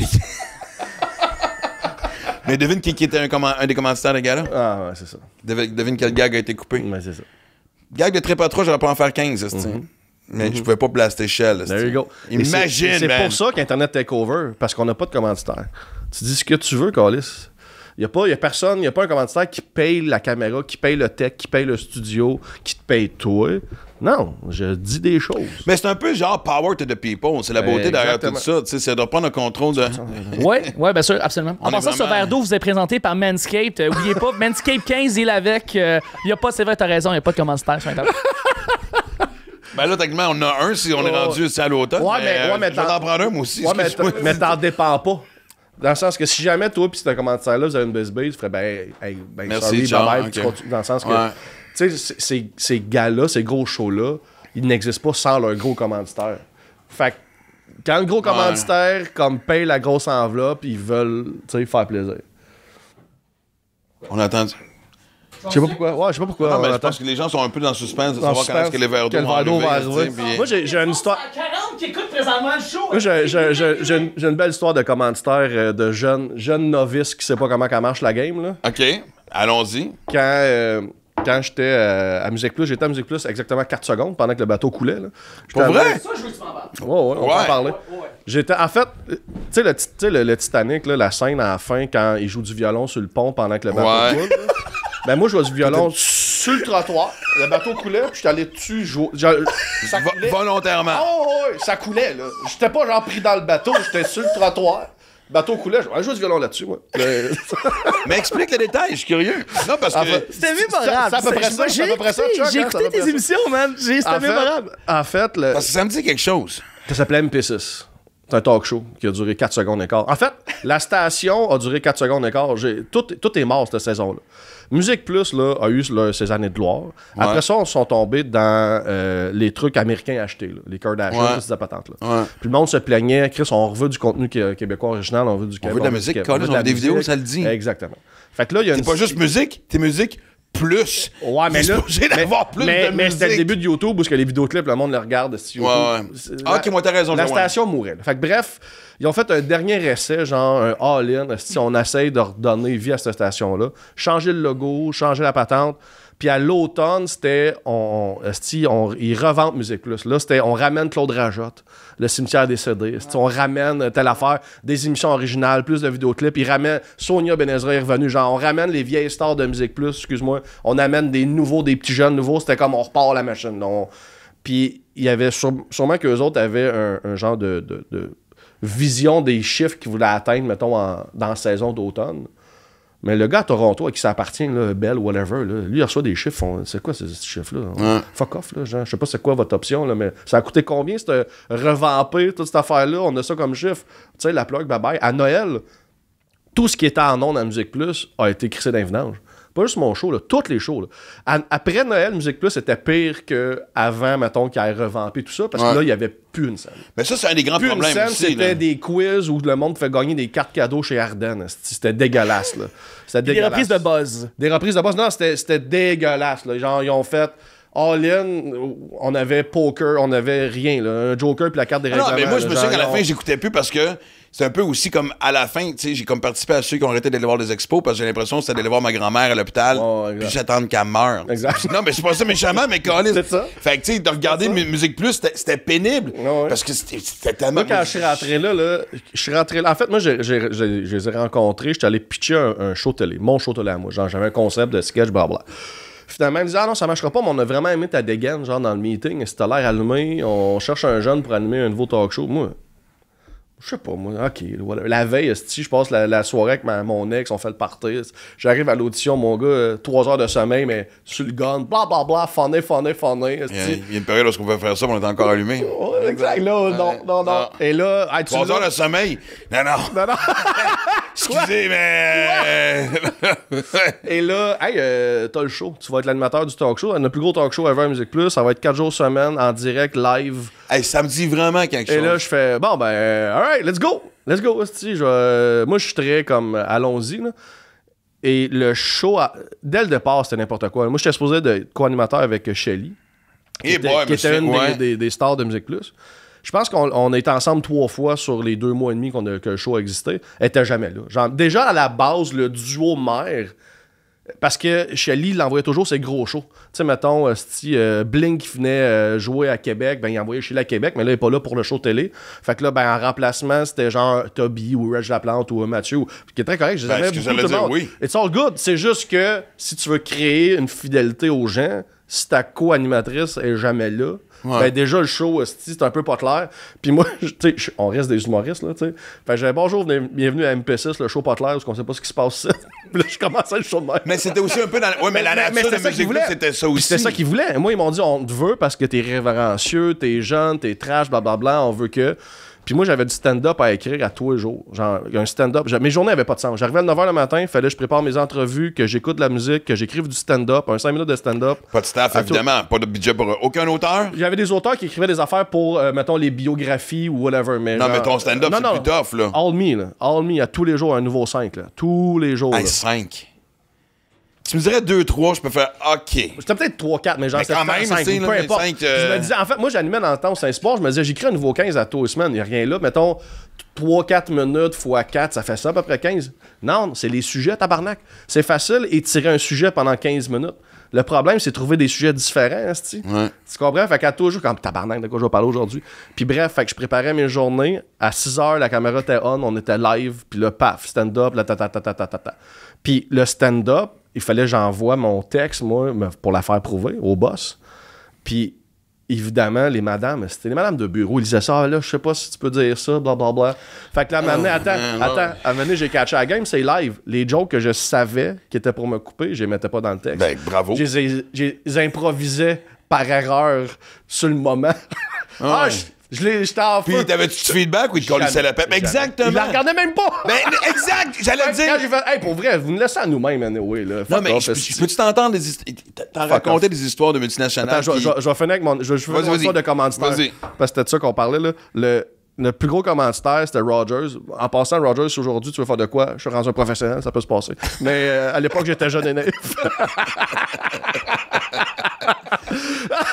Je suis très curieux d'entendre la suite. Je suis rendu professionnel? Oui, exact. Man, on était... C'est quasiment aussi cute, une petite madame des bureaux. Oh, j'ai compris. À cette heure, je suis le Prozac comme toute la gang. Mais bref, on est commencé par Rogers, puis c'était le début des téléphones intelligents, genre que tu pouvais faire des FaceTime. Là. Le début, là. C'était très embryonnaire. Ça n'avait pas été hyper clean comme image. Là. Exactement. Fait que là, nous autres, on avait quelqu'un, Baz, que je salue, en tout cas, j'aime beaucoup. C'était notre délégué de ça. Genre, lui, mettons, le show commençait à 6h. Puis tu sais, souvent à Montréal, il y a des lancements, des lancements d'albums, des lancements de livres, de whatever, de shows. 6h, c'est le sweet spot parce que c'est juste avant que le show commence. Fait que mettons, s'il y a un band qui est au Club Soda, que le show était à 8, à 6h, nous autres, notre show est live en studio. Bon, on envoyait Baz au Club Soda. Live, fait qu'il était dans la loge avec les artistes, avec son sel. Genre. Ouais, ils sont déjà là. Puis, exact, là, nous autres, on mettait le feed dans l'écran, tu sais. Mais c'était flou, mon gars, pixelisé. Fait que là, puis c'était commencé par Rogers, parce que Rogers voulait pousser cette technologie-là. Fait que là, t'avais le gros Rogers à l'écran, puis le Baz, mon gars, filmé comme avec un Nokia Flip, esti, là, dégueulasse. T'as-tu d'aluminium sur la tête, t'as-tu ton casque anti-alien, fait que là, je disais, on va rejoindre Baz à la Floucam. Mais c'est magique. Puis là, ben oui, je trouvais ça drôle, tabarnak. Et là, bref, un matin, on est en meeting, toute l'équipe avec la productrice, qui était, je me rappelle plus son nom, mais une amour de femme, vraiment gentille. Oui. Oui. Non, mais elle, c'est la productrice qui gère le show, tu sais comment ça marche, là, fait qu'elle était dans l'équipe, là, c'était correct, là. Puis elle était vraiment sweet, là. Puis bref, elle me dit, bon Benoît, on a reçu une lettre de Rogers. Je faudrait plus. Elle sort la lettre, tu sais, puis elle commence à lire. Je fais, non, moi, c'est vrai, là, je commence à lire, blablabla, faudrait plus que l'animateur rit du produit. Je fais, non, tu sais, hey, je suis calisse, blablabla, puis là, je m'en calisse, là, bref.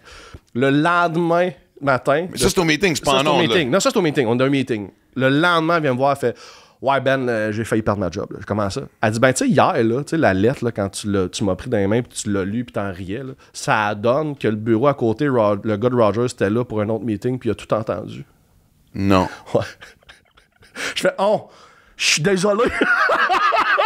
Puis là, c'est là que j'ai compris tu ne mords pas la main qui te nourrit. Genre, dans le sens que. Ben, en fait, c'est même pas autant que ça. Ce que je veux dire, c'est que. À cette heure, je catch la game, genre, si, mettons, tu veux pas faire... Moi, c'est ça qui me ferait. Ceux qui font... Mettons, ceux qui se disent très artistes, très champ gauche, très indépendants, aussitôt t'es à télé, oublie ça, man. Même si tu fais une émission de télé très engagée, intellectuelle, t'as une pub de Coke avant, puis t'as une pub de Bud Light après toi, puis c'est ça qui a payé ton show, là. Tu peux pas aller à la télé puis faire « je suis anti ». Tu fais partie de la patente, là. Fait que, tu sais, à cette heure, je le catch, puis genre, whatever. Même je fais des pubs, à cette heure, j'ai fait une pub de Toyota, genre... I get the game, puis moi, il n'y a pas de différence entre le gars qui conduit un truck pour des Pringles ou le gars qui va faire une pub pour en vendre. On est des employés de cette patente-là. Tu sais, je vais pas snobber quelqu'un qui est porte-parole d'un produit ou qui va faire de la pub, mais respecter le gars qui conduit le truck, comme, ben, c'est la chaîne. Tu sais, c'est la... Tu comprends? Genre, l'usine, t'as tout. Là. T'as le gars qui fait le produit, t'as le gars qui le conduit, t'as la caissière qui le vend. T'as le gars qui a un beau sourire qui fait comme aller acheter cette patente-là. Genre, pour moi, c'est comme ça. Tu comprends? C'est la même petite patente. Là. Fait qu'aujourd'hui, genre, je comprends mieux cette machine-là. Puis en tant que. J'étais un adulte, Chris, fait que là, j'assume. Si je me mets les pieds dedans, j'assume que. Ben, il y a des commanditaires, il y a des ci, il y a des ça. Puis si je suis pas d'accord avec un commanditaire parce que je suis contre, ben, j'ai juste à me retirer. Je vais pas, genre, prendre le cash. Non, puis il y a des affaires qui se négocient aussi, là. C'est ça que je trouve des fois hypocrite, c'est qu'il y en a qui chialent, mais qui prennent le cash. Ouais. Comme si t'es vraiment intègre, ben, prends pas le cash puis décalisse de là. Ou si tu restes là, catch la game, joue-la. Puis comme tout le monde, tu dois gagner ta vie, mais catch la game, tu sais. Puis ce qui est le fun aussi, puis tu sais ce que... On en parlait tantôt quand on parlait des réseaux sociaux, c'est que tu as le temps d'installer, développer quelque chose, apprendre, de peaufiner. Je veux dire, tu sais, moi, je suis en train de découvrir le monde du podcast que je trouve extraordinaire. Je trouve que c'est une communauté tellement géniale. Je trouve qu'il y a une belle générosité de « Hey, man, OK, oui, je vais venir faire ton podcast, viens-tu faire le mien? All right. Ouais. Il y a une petite forme de compétition comme partout ailleurs, mais hey, c'est probablement l'environnement le moins malsain que j'ai connu. Je pense qu'au niveau, on est assez choyé aussi. T'sais, des fois, on est faussement content pour quelqu'un, mais on ne l'aille pas pour autant non plus. Des fois, on est plus confronté. Tu parles en humour, ça? Ouais. Mais ce que je veux dire, c'est comme... Mais moi, j'ai déjà été, que ce soit à la radio ou à la télé, tu disais tantôt aussi... l'espérance de vie était... T'entendais quasiment... la seconde que tu commençais, t'entendais quasiment le cadran, les secondes, tic, tic, tic, tic, tic, tic, tic. moi, je me souviens dans le temps, je sais pas si ça vous dit quelque chose, CNM, qui avait remplacé le canal des nouvelles motifs avec Martin Petit. Exactement. Écoute, ils ont changé de concept. Un band, c'est qui donc qui jouait de la musique? C'est Marc Derry. Marc Derry, exactement. Écoute, ils ont tellement changé de concept. Moi, j'ai perdu ma job après les fêtes. Heureusement, il y avait 2 personnes qui avaient des contrats signés d'1 an, même pas Martin Petit. Ce qui me surprend parce que Martin, c'est un esti de businessman. Il y avait moi et Michel Richard. On était les 2 seuls qui avaient un contrat d'1 an. Puis ils ont pas là après quelques mois. Écoute, c'est même pas des farces. À la fin, là, les techniciens avaient fait comme Survivor. Ils avaient toutes mis nos photos. Ceux du passé, ceux qui étaient là, puis ceux qui étaient... Parce qu'il y avait commencé une rotation. Au début, on était juste Martin Petit, Sylvain Larocque, puis moi. Avec des torches comme Survivor. Puis quand... Puis des fois, on apprenait que quelqu'un perdait sa job de même, on allait se faire maquiller, puis il y avait une espèce de flamme en acrylique, en dessous de la photo de quelqu'un, tu me niaises, il était flashé hier, Écoute, mais tu sais, l'espèce de petite panique... Ben, les gens, ceux qui prennent des décisions, ça a changé un peu. Je regarde ce qui se passe à la TV, ils n'ont pas le choix d'être en réaction. Ça fait 10 ans qu'on leur dit, man, concentrez-vous donc sur... appropriez-vous un peu ce qui se passe sur le web, développez ce qui se passe, puis tu sais, c'est l'avenir, là. Mais il y a personne à la télévision qui est très avant-gardiste, sont toujours en réaction à tout, là. Exact. Je veux dire, puis combien de fois j'ai vu des choses flusher avant même que tu laisses l'envol. Tu sais, t'as 2 secondes pour prouver ton succès. Ah, de même. Puis c'est ça qui était un peu ras, entre guillemets, du show. N'importe quel show, là, que ce soit un talk show, un show à sketch, ça y prend 2, 3, 4, 6 mois avant de trouver son beat, de trouver...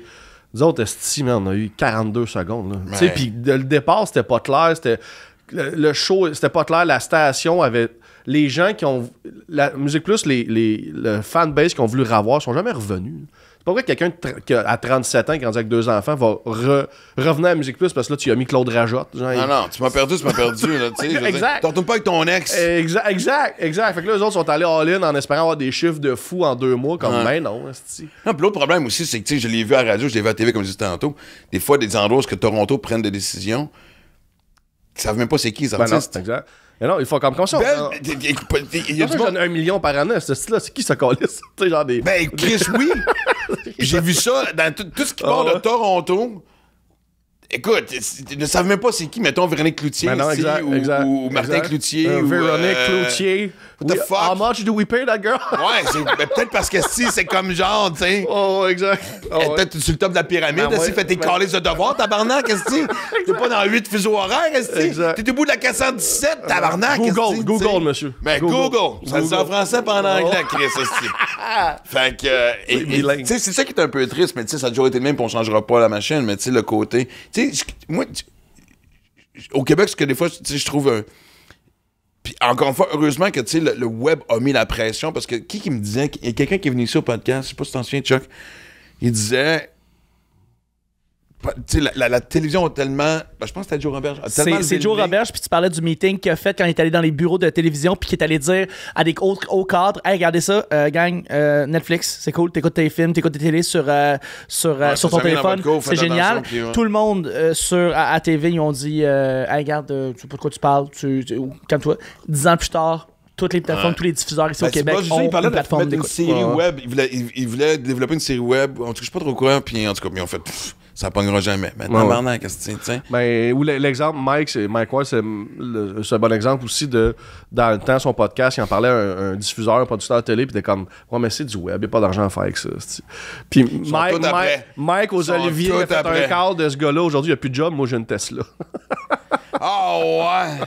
Il l'a compté aux Olivier, ça, on stage. Ah, si, je l'ai pas vu, Colin. Ouais, il a dit, ce gars-là, aujourd'hui, il n'y a plus de job. Moi, je viens de m'acheter une Tesla cash. What's up, monsieur?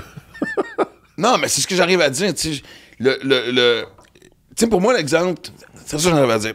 C'est que maintenant, le web a forcé. Je me souviens de faire des gars juste pour rire comme animateur, puis on levait la tête, ça relève. Ouais. Le nez, pas la tête, on levait le nez. Ouais. T'en avais 2. Je me souviens d'entendre. On a déjà 2 relèves. Ouais. Oui, un quota, tabarnak, c'est pas une importation, asti. C'est comme si je paye les taxes, puis tu n'avoir un 3e, je veux dire. Il rentre fort, on peut-tu l'avoir? Mais, exact. Et donc, Friends est le meilleur exemple pour moi. L'émission, le sitcom aux États-Unis, 6 Nobody. La plus grande star, c'était Courtney Cox, dont le grand succès est alors d'être apparu dans un vidéo de Bruce Springsteen. That's it. Merci, bonsoir. Ils ont pris une chance sur Suisse Inconnue, le plus gros hit de la télévision ever. Qu'est-ce que des fois, j'ai l'impression... Puis ça revient peut-être à ce qu'on disait au début, c'est aussi le fait de jouer dans un plus petit terrain de jeu ici au Québec. Le pourcentage de risque, de perte d'argent est tellement... C'est quasiment pas le même budget, on est d'accord aussi. Là, fait qu'il y a peut-être ça aussi qui est dommage, mais en même temps, il y a tellement de fois que ça a été prouvé, que ce soit en humour, en musique, à la télévision ou même au cinéma, ou prendre une chance sur un fucking... Pas sur tout le monde, tabarnak, mais de suivre ton instinct a souvent donné des crises de beaux résultats. Exact. Mais ça prend... Tu vois, c'est c'est pas tout le monde qui a le talent de spotter le talent. Tu comprends? C'est qu'il y en a bien, malheureusement, des producteurs, des diffuseurs, peu importe. Ils spotent le talent quand le talent est déjà rendu obvious, qu'il y a un gros fanbase, puis comme font... Bon, ben... Tu sais, à l'époque, là, les auditions de gala juste pour rire, là, dans le temps, là, je me rappelle... que les personnes qui décidaient de quel humoriste, mettons, allaient faire les galas, là, ils se torchaient à la face. Puis, genre, dans la salle pendant le show. Dans la salle pendant le show, qui n'était pas vraiment chaud. Puis là, maintenant, un des humoristes avait un standing. Puis, qui était sur le stage pendant le standing? Lui, qui va faire un gala. Genre, il allait juste à la réaction du monde sans même leur propre. Tu sais, sans même avoir un feeling de. Ouais, ça, le monde n'a peut-être pas catché à soir, mais ça, là. Change 2-3 affaires, ça c'est un hit. Ça, je sais, c'est un hit. On dirait que... Il l'avait au début, ça s'est perdu. Moi, exact. J'ai comme l'impression qu'à un moment donné, c'est devenu plus paresseux de... On veut les hits sûrs, là. On veut le sure shot tout le temps. Puis à un moment donné, je trouve que c'est là que tu... C'est là, en fait, on revient à le pouvoir, power to the people. Là les gens... Puis c'est ça que ça a complètement changé la game. Les diffuseurs à cette heure, là, quand ils regardent des humoristes, mettons, ils en ont 3 ou 4 pour être chroniqueurs ou whatever, là, ou pour un show télé, ils vont déjà voir leur fanbase. Là. Mais ce n'est que ça maintenant. Exact. Ils font combien de personnes tu peux m'amener déjà? Ton audition, c'est tes chiffres de réseaux sociaux. C'est quand même fucked up. On niaise même pas quand on dit ça. Non, les émissions télé, c'est ça. Ça a complètement changé la game. Là. Avant, un diffuseur, t'étais un nobody, personne ne te connaissait, puis il disait, ben, je prends un gars sur toi, puis toi, tu vas avoir des fans à m'amener. À ce temps-là, on build tes fans. Puis je vais te prendre. Puis en même temps, l'ironie, c'est un peu... Mike n'est pas le seul. Il y a tellement de monde qui ont construit cette fanbase-là qu'après ça, quand que ça soit télévision, compagnie de disques, radio, name it, asti, là. Ils ont fait « OK, hey, là, viens-t'en à bord. » Tu fais « Pardon? Et on connaît ça, asti. Voici mon chiffre d'affaires annuel, asti. Exact. À faire ce que je veux quand je veux sans que toi, tu me fasses chier parce que si aujourd'hui, j'ai dit tabarnak. Exact. Live à TV, il y en a. Puis Alex Roof, c'est un bel exemple. Je sais pas si tu l'as déjà eu, là, mais Alex Roof, il est solo. Puis il était solo à majeure partie, mais à un moment donné, il était avec une boîte de prod. Mais quand il a fait le switch, il a été 1 an avec une grosse boîte de prod. Qui l'ont signé quand il était déjà de shit. Puis il a fait, c'est l'année que j'ai fait le moins d'argent dans les 10 dernières années. Quand il était signé avec la grosse boîte, parce que à un moment donné, il m'a dit, j'étais allé faire un show dans une salle que l'année d'avant, j'étais allé autoproduit. Je suis sorti avec une coupe de mine. Puis là, je refais la même salle sous la prod. J'ai fait genre 400. Puis j'étais comme, qu'est-ce qui s'est passé? Ouais, mais c'est parce qu'il fallait payer l'affaire. Puis là, on se repaye. Puis on repaye. Puis il a fait, ben non, bye. What the fuck? What the fuck? Puis il fait, mais il y a aussi, je pense qu'on a enlevé aussi. Les points de repère sont pas les mêmes. Tu sais, pendant longtemps, moi, je disais, tu vas avoir ton concrétisation d'humoriste, ça prenait ton premier gala. Ou le premier one-man show. C'était pas mal l'équivalent. C'est le chemin, c'est là que tu devenais le roi qui te mettait l'épée sur l'épaule. Puis tout ça. Mais vers la fin, c'était plus ça. Ça fait quand même longtemps, même avant tout ce qui est le scandale de Gilbert. Ça faisait longtemps que le festival, ça traînait de la page. J'étais arrivé, j'ai grandi en regardant Juste pour rire, en voyant ce chemin-là. Puis quand j'étais arrivé, le chemin finissait. Ouais. Fait que j'étais arrivé, je me suis buildé le avoir un gala, faire un hit, faire. Fait que toi, fin Juste pour rire, fin Musique Plus. Ah, moi, j'étais arrivé à la fin de tout. Ouais, fait que si tu m'appelles un jour, dis, je viens de penser à un projet, on pourrait aller voir telle personne, tel producteur, je fais, OK, ça achève. Mais là, je sais pas, on est dans les studios de K.O., je sais pas comment ça va K.O., là, j'espère que ça va bien vos enfants. Dis pas le nom à voix haute, c'est le studio ce qu'on loue. Excusez, je savais pas. On arrive dans 2 semaines. C'est quoi tu parles? Morissette a fait faillite. Ça sort de où? J'arrive chez vous, ça achève! On revient dans 3 semaines, Véro, puis Louis font des boîtes. Ben, il est venu, là. Qu'est-ce que c'est fini? Ouais, j'ouvre la porte. C'était quoi l'idée, tabarnak? T'as invité Lefebvre sans nous en parler. Le curse. C'est quoi? Ben, c'est ma génération, man. On est la génération 80, là, qu'on était kids dans les années 80. Là. On est la génération des transitions, genre des réformes scolaires, les parents séparés. On dirait que... Ben ouais. C'est pour ça que je suis jamais... Tu sais, tu disais tantôt, j'étais un chialeux pas amer. Là. Je suis pas amer parce que c'est ça ma vie depuis toujours. Genre. Ça a tout le temps été... Genre, le Y, genre. Ça a tout le temps été le... C'était ça, là, c'est rendu ça. Là, c'était ça, c'est rendu ça. Mais tu as-tu été mené? Ouais, mais j'étais en dépression. Genre, j'étais physiquement en dépression. Ben, c'est sûr que quand tu cours après ton rêve et que ça se passe pas comme tu veux... Ouais. Tu sais, je dis, moi, j'ai une période en 30 ans. Là, évidemment, 30 ans n'est pas une référence parce que... Ben, tu sais, en même temps, mais l'alcoolisme puis ma consommation est un résultat et pas... Oui, expliquer pourquoi ma carrière allait mal, mais aussi, ça me soulageait de fuck ce début de frustration-là de... Ouais. De voir toute ma gang. Bon, j'ai jamais été... C'était tous des gars qui avaient qui faisaient des 300, 400, 500... J'ai jamais été frustré. J'ai toujours pris sur moi, genre, toute la responsabilité de whatever, de ce qui se passait dans ma carrière, les hauts et les bas. Fait que, genre, les bouts où j'ai... T'as jamais dit pourquoi lui, pas moi? Non. Jamais? Parce que ça part souvent en fait, quand je me le dis, je me pose la question puis je me donne la réponse après de qu'est-ce qui fait que pas moi. Pas genre pourquoi lui il a ça puis pas moi, je fais pourquoi lui, qu'est-ce qui fait que moi je fais pas. Mais il y a des fois que cette question-là, regarde, je prends exactement ce que tu dis. Si tu as des problèmes dans la vie, c'est quelque chose qui... Souvent, la réponse est quand tu regardes dans le miroir. Il y a bien des choses qui partent de toi. T'sais. Je vais faire un parallèle parce que, tu sais, sur un autre podcast que je fais, Game Over, avec Eric Gagné, moi le plugger tout de suite. Shameless plug. Exact. Et on a reçu Philippe Aumont, hier, qui était le Québécois le plus haut repêché du baseball majeur.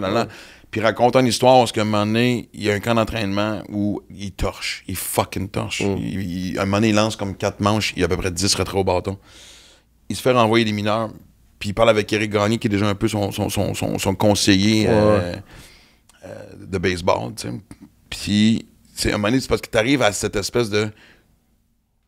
Quoi d'autre faut que je fasse? Tabarnak! Moi, j'ai lu cette discussion-là. Je fais comprendre la source, évidemment, mais à un moment donné, quand on reprend le contrôle, quand tu fais ci, quand tu fais ça, tu fais comme... En fait, c'est pas vrai, je l'ai eu. J'ai eu des moments de même quand je pensais n'avoir fait assez...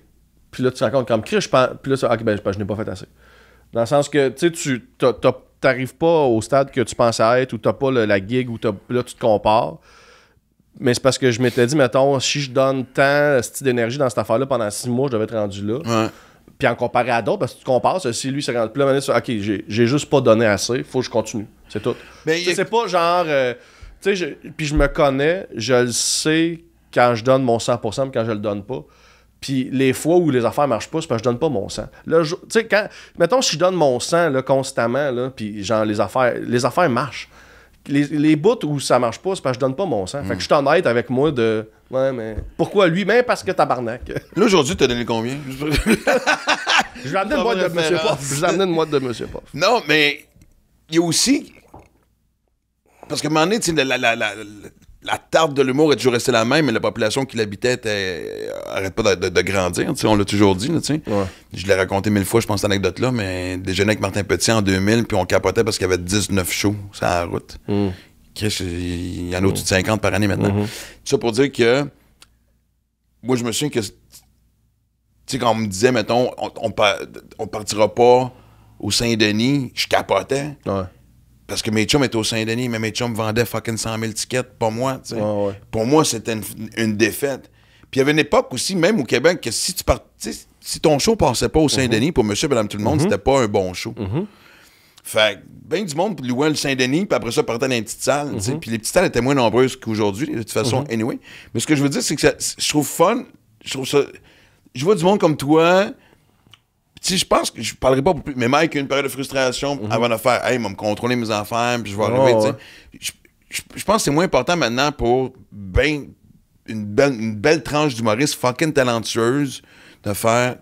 Je trouve qu'il y en a qui ont trouvé leur fucking zone de bonheur, puis sont sincèrement bien dedans. C'est pas un bonheur forcé. Non, exact. Puis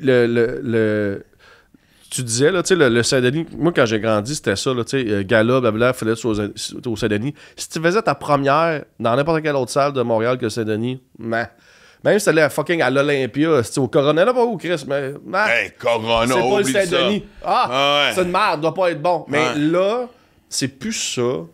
Et une crise de chance, parce qu'il était temps qu'on tue ce style de bulle-là.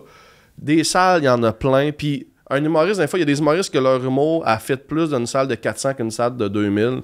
Puis Noël à 2000, il ne remplira pas. Il va y avoir 350 personnes dedans éparpillées. Genre. À un moment donné, il a fallu... C'est de l'ego de producteur puis de diffuseur de...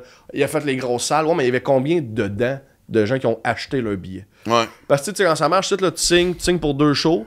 Le premier, il perd de l'argent puis il se repaye sur le deuxième. Mais ton premier, tu le fais devant des salles vides à moitié. Tu sais, moi, j'ai des chums humoristes là, que leur première tournée, là, ils allaient faire leur one-man show, puis ils étaient payés minimum UDA, c'était de genre 212$. Puis ce soir-là, ils se faisaient appeler pour headliner dans un bar, à mettons 350-400$. Puis t'es comme Chris, je peux pas le faire mon headline. Je peux pas Albert Rousseau. Je fais mon one-man show que je rêve depuis des années, mais je fais 212$. Mais je pourrais faire comme moi, ça, à un moment donné, je fais comme, mais non, moi, je vais faire l'argent que je fais avec les gens qui sont dans ma salle, puis je vais les bâtir tranquillement. Là. T'as-tu une forme de plan de carrière malgré tout ou parce que moi j'aurais pas le dire en gag puis je trouve ça le fun parce que moi je pense que la plus belle récompense de vie que j'ai eu dans la dernière année c'est de lâcher prise puis j'arrête pas de dire que j'improvise un peu ma vie puis que je suis un peu où est-ce que le vent me pousse mais j'aime ça. J'ai des buts, j'ai des bucket lists, c'est des choses, des projets que je veux réaliser mais sont très précis mais moi je suis très je donne ce que je suis, we'll see. We'll see. Tu sais, là, comme j'ai été chanceux dans les dernières années, j'ai des petits rôles. Genre, j'ai fait des pubs, j'ai eu des petits rôles j'ai joué dans Contre-Offre récemment, genre, puis ça va bien. J'aime ça sur des plateaux, j'aime ça travailler avec le monde, j'ai une bonne vibe. Ça, tu sais, ça peut continuer, mais sinon, sur la scène, tu sais, je fais le Club Soda le 14 mars. Je me paye un trip. Fait que là, les gens... Mais imagine comment c'est beau la phrase que tu viens de dire. Je me paye un trip. Je ne dépends pas de quelqu'un pour réaliser mon trip. Je produis. L'argent qui rentre, elle rentrera. Il en rentrera flush, plus, whatever, I don't give a fuck. Je veux faire de Club Soda. That's it, that's all. Puis tu sais, toute la promo, c'est moi qui a fait. J'adore... T'aimes ça ou ça devient un peu un fardeau? J'aime ça. C'est le côté où tu aimerais ça, sans avoir une prod de 82 employés, une espèce de, tu sais, délégué à quelqu'un. J'ai travaillé avec du monde, mais c'est parce qu'il y a des affaires que je suis très proactif. Fait que moi, le middleman, tu sais, dans le sens que si, mettons, même me booker pour un show, là, mettons, si le lundi, je décide, moi, je veux faire un show à MQueen. J'ai le goût d'aller jouer à MQueen. Moi, c'est pas dur. J'écris, je check à MQueen, les salles ou les microbrasseries, les cabarets, whatever. Là, j'écris, blablabla. La personne me répond tout de suite, oh, telle date. OK, telle date, je peux pas dans mon agenda, mais t'as peu telle date. Oh, OK, c'est fait. Avec quelqu'un, là. Ça se fait aussi simplement que ça? Easy. Avec un agent, un producteur ou whatever, là. Hey, là, j'aimerais ça faire show à MQueen. OK, là, je suis occupé aujourd'hui, mais on s'en reparle mercredi. OK. Fait que le mercredi, t'as-tu écrit? Ouais, j'ai écrit, j'attends sa réponse. Puis là, la personne répond, mais j'étais dans le jus en fin de semaine. La semaine prochaine, je te reviens. Comme tabarnak, ça prend 3 semaines. Ce type-là, telle date, tu peux-tu? J'ai parlé à la personne, telle date, tu peux-tu? Non, je peux pas, mais telle date, je pourrais. OK, mais là, je vais relancer. Ouais. Tu sais, non, moi, moi, j'aime pas ça attendre. J'attends pas après l'autobus. Genre, je marche, l'autobus me pogne en chemin, pogne-moi, mais sinon, on va me rendre tout seul à pied. Genre, j'aime ça. Genre, faut que ça avance. Là. Fait que j'aime ce côté-là. C'est sûr que c'est épuisant, c'est beaucoup d'énergie. Sauf que ça va plus vite. Ça va plus vite. Tout va plus vite. Genre, puis la récompense, ça reste quand même encore plus la récompense valorisante. Est valorisante, mais la récompense, c'est aussi, je fais pas de l'anxiété à où c'est que c'est rendu ce petit dossier-là. Tu sais, de pas savoir... Combien est-ce que telle personne prend sur le cachet que j'ai fait? Ou genre, on a-tu la date, on l'a pas la date, ou t'as-tu répondu, on a-tu la réponse, quand est-ce que je joue? Là, je le sais. Ben, c'est parce que... Puis il était temps qu'on shake cette industrie-là, puis... Tu sais, je veux dire... Je veux pas prendre le mot crosseur parce que c'est trop facile. Mais tout le monde veut faire de l'argent. Mais tu sais, des fois... Une agence se fait appeler pour un corpo, dire on veut Maxime Martin à tel prix. Ouais. Puis en général, le booker va prendre 15%. Okay. Mais tu es représenté par un autre booker avec lequel tu as une forme d'exclusivité. Fait que là, la boîte appelle l'autre booker, dit Max, es-tu dispo? Ouais. Et là, tu reçois l'appel, ouais, ok, parfait, c'est fait. T'as pas monté sur scène, tu as 30% de ton cachet qui vient de disparaître. Le gérant est où là-dedans? Ouais, exactement. Ouais. Mais ça, il y a des boîtes. Ça commence à arrêter. Il y a des boîtes de prod qui faisaient du double dip. Dans la boîte de prod, il y avait, mettons, une c'est dans une boîte de prod, il y a le gérant et il y a le booker. Le booker prend 15, le gérant prend 20-25. Fait que t'es même pas sur la scène encore, puis t'as 40-50% qui est parti. Ben écoute, dans mon temps! Tu sais, je veux dire, on signait avec Juste pour rire. Après ça, il y a François Ozon qui est parti puis qui a fait. Mais souvent, c'était aussi nos gérants. Ben oui. C'était ton gérant. Puis là, tu dis, OK, c'est prêt, man. T'es prêt, tu vas sortir ton premier one-man show. All right. Et avec qui t'allais négocier ton premier one-man show? Avec ton fucking gérant qui était tout d'un coup ton producteur, aussi. Fait que, tu sais, représenter tes intérêts disparaissait assez vite, merci, Callis, là, tu sais, c'était comme... à Star. Bon, quel chapeau je mets aujourd'hui? Exact. À Star aussi, un des... Ben, c'est pas un problème. C'est un couteau à double tranchant. Je pense qu'il y a des avantages et des désavantages, là. À Star, il y a beaucoup de gérants qui sont dans des boîtes de prod. Pour le monde qui s'en fout, d'habitude, ton gérant peut être indépendant. Mettons comme Michel Grenier avec Mike Ward puis Daniel Grenier. Ça, c'est dans les premiers qui l'ont fait. Ça, c'est des gérants indépendants. À cette heure, la mode, c'est un gérant va travailler pour une boîte de prod. Fait que si le producteur produit ton show puis ton gérant est dans cette boîte-là, si t'as un conflit avec un des deux, là, mais les autres, ils travaillent ensemble. C'est eux autres, là. Le gérant veut garder sa job. Là. Le producteur garde son employé. Fait que l'artiste... Fait que ton gérant qui est supposé te représenter à la guerre pour toi, non. C'est l'employé du producteur. Tu comprends, genre? Fait que ça compte, oui. ça mais c'est pour ça que... je suis comme... Moi, à date, moi, je me gère bien. Je dis pas non, je vais retravailler avec du monde dans ma vie. C'est juste qu'au stade où je suis, pour les projets que j'ai, aller me booker d'un cabaret à Amqui, je peux faire ça. Ça sert à rien d'avoir 3 middlemen. Genre, non, parce que Chris, je veux dire, tu peux sortir. Le jour où si la machine, elle feu pogne, que le momentum va trop vite, trop gros pour moi, là, j'aurai des gens. Mais au statut que je suis là, à date, ça me convient. Mais parce que moi, ce que je trouve surtout intéressant, c'est... Parce que, à un moment donné, je trouve ça fun d'entendre du monde comme toi, puis du monde même plus jeune, parler justement de ces salles-là, le rapport avec les gens, puis tout, puis... Tu sais, après la pandémie, je l'ai retrouvé un peu. Tu sais, fin de tournée, c'était des plus petites salles. C'était du 200, 300. J'ai même fait du 80-100. Qu'est-ce que j'ai eu du fun. Ah oui? Asti, le monde s'en calisse. Le monde, là, il s'en calisse. C'est soulageant de voir que j'avais plus l'orgueil d'avant non plus, du gars de 25 ans, 30 ans qui fait tabarnak, man. Je suis dans la petite salle à Sept-Îles, puis Mario-Jean est sold out dans la grosse salle. Combien de fois que je me suis dit, quand j'étais plus jeune, j'écoutais des humoristes, pas juste des humoristes, mais des chanteurs, peu importe, en entrevue, faire. Là, je me fais une petite tournée intime. Dans ma tête, c'est t'es juste fini, tu vends plus, stylo, genre. Non, Chris, genre, tu peux choisir ça. Ou ça peut être vrai aussi, tu peux juste vendre 100 tickets par show, mais Chris, t'as 100 tickets, t'as 100 personnes qui sont venues te voir, puis tu vas sortir avec plus d'argent dans tes poches parce que c'est toi qui l'autoproduis. Le monde a trippé, puis gives a fuck. Au pire, si t'as plus de personnes qui veulent te voir, retourne à cette ville-là, vends un autre 100, un autre matinée. Ça sert à rien d'avoir des salles. Le nombre d'humoristes qui jouent dans des salles de 1005 puis 2000, mais qui remplissent pour vrai, n'est pas égal au nombre d'humoristes qui jouent dans ces salles-là. Mais ça, on le sait depuis très longtemps aussi. Ouais, exact. Mais les gens ont changé aussi parce que maintenant, ils vont aller voir la microbrasserie. Oui. Avant, ils ne seraient pas allés. Non, je sais. Il est à telle place. Mais non, ça ne doit pas être bon. Exact. Mais à Star, mais ça, je te dis, tout Internet a complètement démocratisé. Puis, tu sais, le Saint-Denis, tu sais, qui était sur le top de la pyramide, là, c'était ça dans la tête du monde aussi. Là. Le monde faisait l'humoriste au Corona. Gars, on va pas aller au Corona, au Café Campus. Fuck off. Si t'es pas au Saint-Denis, on va pas aller te voir. Mais même ça, dans la tête des gens, ça a changé ça. Un microbrasserie, un cabaret, tu peux jouer dans n'importe quel scénario. Ben, il y a bien du monde qui vont au contraire même dire c'est le fun, vous êtes. Tu sais, il y a un aspect un peu party de famille, proximité, puis tout ce qu'on parle depuis tantôt. Proximité, tu dis que j'ai fait mon show, man, au Saguenay la semaine passée, dans une microbrasserie. Proximité, tu dis, j'ai de la misère à faire mon show, le monde me parlait à toutes mes calices de gags. Ben non. Pas entre eux autres, à moi. Ben oui, c'est vrai, t'as l'affaire. Là, sacrément, laissez-moi juste faire juste un joke. Juste une tranquille. Ouais. Mais genre, j'étais. Finalement, depuis tantôt aussi, on ensemble ça, j'en ai dit, peut-être qu'il faudrait remettre des limites. Non, mais ça, là, c'était l'exemple comme. Exact. Après 5 minutes, j'ai parti. Je faisais 1h15. Après 5 minutes, je suis parti à l'arrêt. Je fais OK, ça, c'était un party privé. C'est pas mon show. OK, je comprends. J'ai dit au micro OK. Genre, faut que je me mette en mode. C'est plus comme un corpo d'un party de famille parce que tabarnak, genre, je sais que j'aurai jamais le contrôle de cette salle-là. C'est correct. Genre, on va y aller, ça va être ça. Là.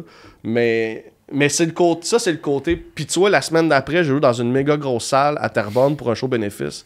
900 personnes. Puis tu sais, l'écoute d'un 900 personnes qui t'écoutent, qui rit fort, qui clappe. C'est bon, ça, c'est bon. C'est sûr que le cas idéal, c'est quand tu peux combiner les deux. Oui, non, parce qu'autant que tu faisais dans les petites salles, j'ai dit la même affaire à quelqu'un il n'y a pas longtemps. Puis je donne Albert Rousseau comme exemple. Ouais. 1200 personnes qui trient et tu sens le rire partir d'en arrière puis qui vient juste te frapper d'une belle façon d'en face. Mais t'es apprécies plus parce que tu fais les petites places puis je pense que ça te rend plus solide aussi. Là. Être capable de tenir un taureau fou pendant 1h15 là, de monde qui sur le party qui gueule. Là. T'arrives dans une salle de 900 comme tabarnak, cruise control. Là, c'est bon, c'est bon, là, c'est beau, là, des tirés tranquilles puis... Puis s'il arrive un petit quelque chose, t'es crissement plus quick à intervenir parce que, rien que ça, genre, monsieur a échappé son verre à terre, c'est rien, ça. Il y a 8 personnes, moi, qui ont pitché des bières, moi, dans tu sais, il y a rien. Tu comprends, ça devient... C'est long, si Morancy avait sorti un livre drôle de soirée, puis c'était toutes des anecdotes. Des fois, je me disais, des affaires que j'ai vues en tournée, là, ça n'a pas rapport, je ne sais pas pourquoi on s'en va là, c'est parce que tu m'as dit ça, mais je me suis demandé de faire un show dans un bar. Puis je suis rendu clean à ce moment-là. Puis là, j'attends pour pisser, puis je fais quoi, t'as malade, c'est donc bien long. Puis tout le monde me parle. Je suis dans le bar où est-ce que je m'en vais faire le show. Puis c'est long. Puis quand j'arrive aux toilettes, je me rends compte que l'urinoir est libre. Je suis dans la ligne depuis tantôt de monde qui attendent leur tour pour aller sniffer sur le bol de toilette. Et là, tu dis... Puis le monde t'a vu dans cette ligne-là, puis on fait, oui, Max, là. Personne t'a dit, je pense que tu vas aller pisser. Non, qu'est-ce que ça va là? Bienvenue parmi nous! On le savait bien, esti, qu'un jour, on va compter sur toi. pas lâché, esti. Hey, Ben Lafayette, je suis content que tu sois venu, man. Je suis content d'avoir un gars heureux devant moi. Non, mais écoute... S'il y a quelqu'un que je trouve que je croise pas assez souvent, c'est toi. Mais, je dis ça sincèrement, puis honnêtement, j'ai recommencé... Des fois, ma motivation d'écrire du nouveau stock, j'ai ça aller dans un club de Montréal ou Québec, peu importe, avec du stock de mon show que je sais qui fonctionne. Des fois, c'est pour aller vous retrouver puis vous voir la face. Fait que, on aime ça. Toi, tu fais partie des ceux qui ont avec, mettons, Mike, tu sais, que le pont entre les humoristes connus de ta génération puis la relève qu'on arrivait, genre, tu fais partie de ceux qui nous a donné, genre, la main, genre, pas la main, mais genre, qui a été avec nous autres pareil, tu sais, parce qu'il y a bien des humoristes, moi, il y a des humoristes, là, Patrick Huard, je l'ai jamais vu de ma vie. Ça fait 18 ans que je fais ça. On s'est jamais croisés. Tu comprends, genre? Ouais, mais c'est normal, c'est correct, j'en veux pas, là. Mais dans le sens que il vient pas jouer dans un bar, tu comprends? Toi, tu viens jouer dans un bar, Mike. Tu sais, c'est comme, vous êtes les humoristes d'une époque, d'une génération qui nous a permis, nous autres, à faire le pont, à faire, OK, j'ai rapport dans cette famille-là, tu sais, genre, là, j'ai crissement plus Petit l'a fait, Paquin l'a fait aussi à un certain niveau. Ouais, exact. Mais tu sais, tu te gagnes là. Genre, puis moi, j'essaie aujourd'hui de refaire la même chose avec les plus jeunes. Genre. Je trouve ça, c'est important, d'être... de jouer le grand frère dans le vestiaire, là. Tu sais, le vieux Al Gill, tu sais, le gars... le gars, ça fait longtemps qu'il est là. Je me suis un moment donné... Je suis retourné au bordel, ça fait longtemps que j'avais pas été là.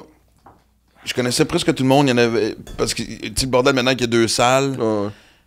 fait qu'au lieu d'être juste 4-5 dans l'âge, des fois tu te ramasses, c'était comme 7-8, puis tu sais, et il y avait Adib, il y avait Perez, il y avait, en tout cas, et je me souviens juste du réconfort de rentrer dans le green room, dans la salle, juste, entre nous autres, entre chums et tout, puis là on partait sur, hey, qu'est-ce que tu fais ce soir, puis là, ça part sur une run d'anecdotes, et j'aperçois du coin de l'œil quelqu'un que je présume qui est de relève. Moi, je ne connais pas, puis j'ai pas la prétention de toutes les connaître non plus. Fait que c'est sûr que des fois, ça se peut que même ça soit une étoile montante, puis que je suis juste pas tu comprends. Mais je me souviens juste de le voir bien tranquille sur une chaise, en train d'écouter des anecdotes, un peu comme on était du cul, puis qu'on faisait pas de bruit pour écouter la game de hockey plus longtemps, ça, tu sais, en espérant de s'apercevoir que nos parents s'aperçoivent qu'on est pas là. Exact. C'était tellement fucking beau à voir dans ses yeux de... Je suis en train de vivre ça. Je suis là. Exact. I'm making it. Je suis en train de monter les échelons. Je suis en train de rentrer dans cette fame-là. Écoute, ça m'a vraiment touché. Hey, man, je t'embrasse fort. Ben, pareillement. Merci beaucoup de l'invitation. Merci, Chuck.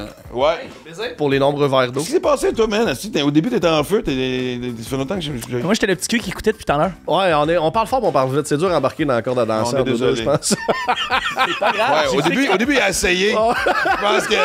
J'ai fucking les vagues, tu sais, là, c'est comme glou-glou. Glou-glou. Bon, t'as pas oublié Chuck, on sait que t'es là. Exact. À bientôt. Salut.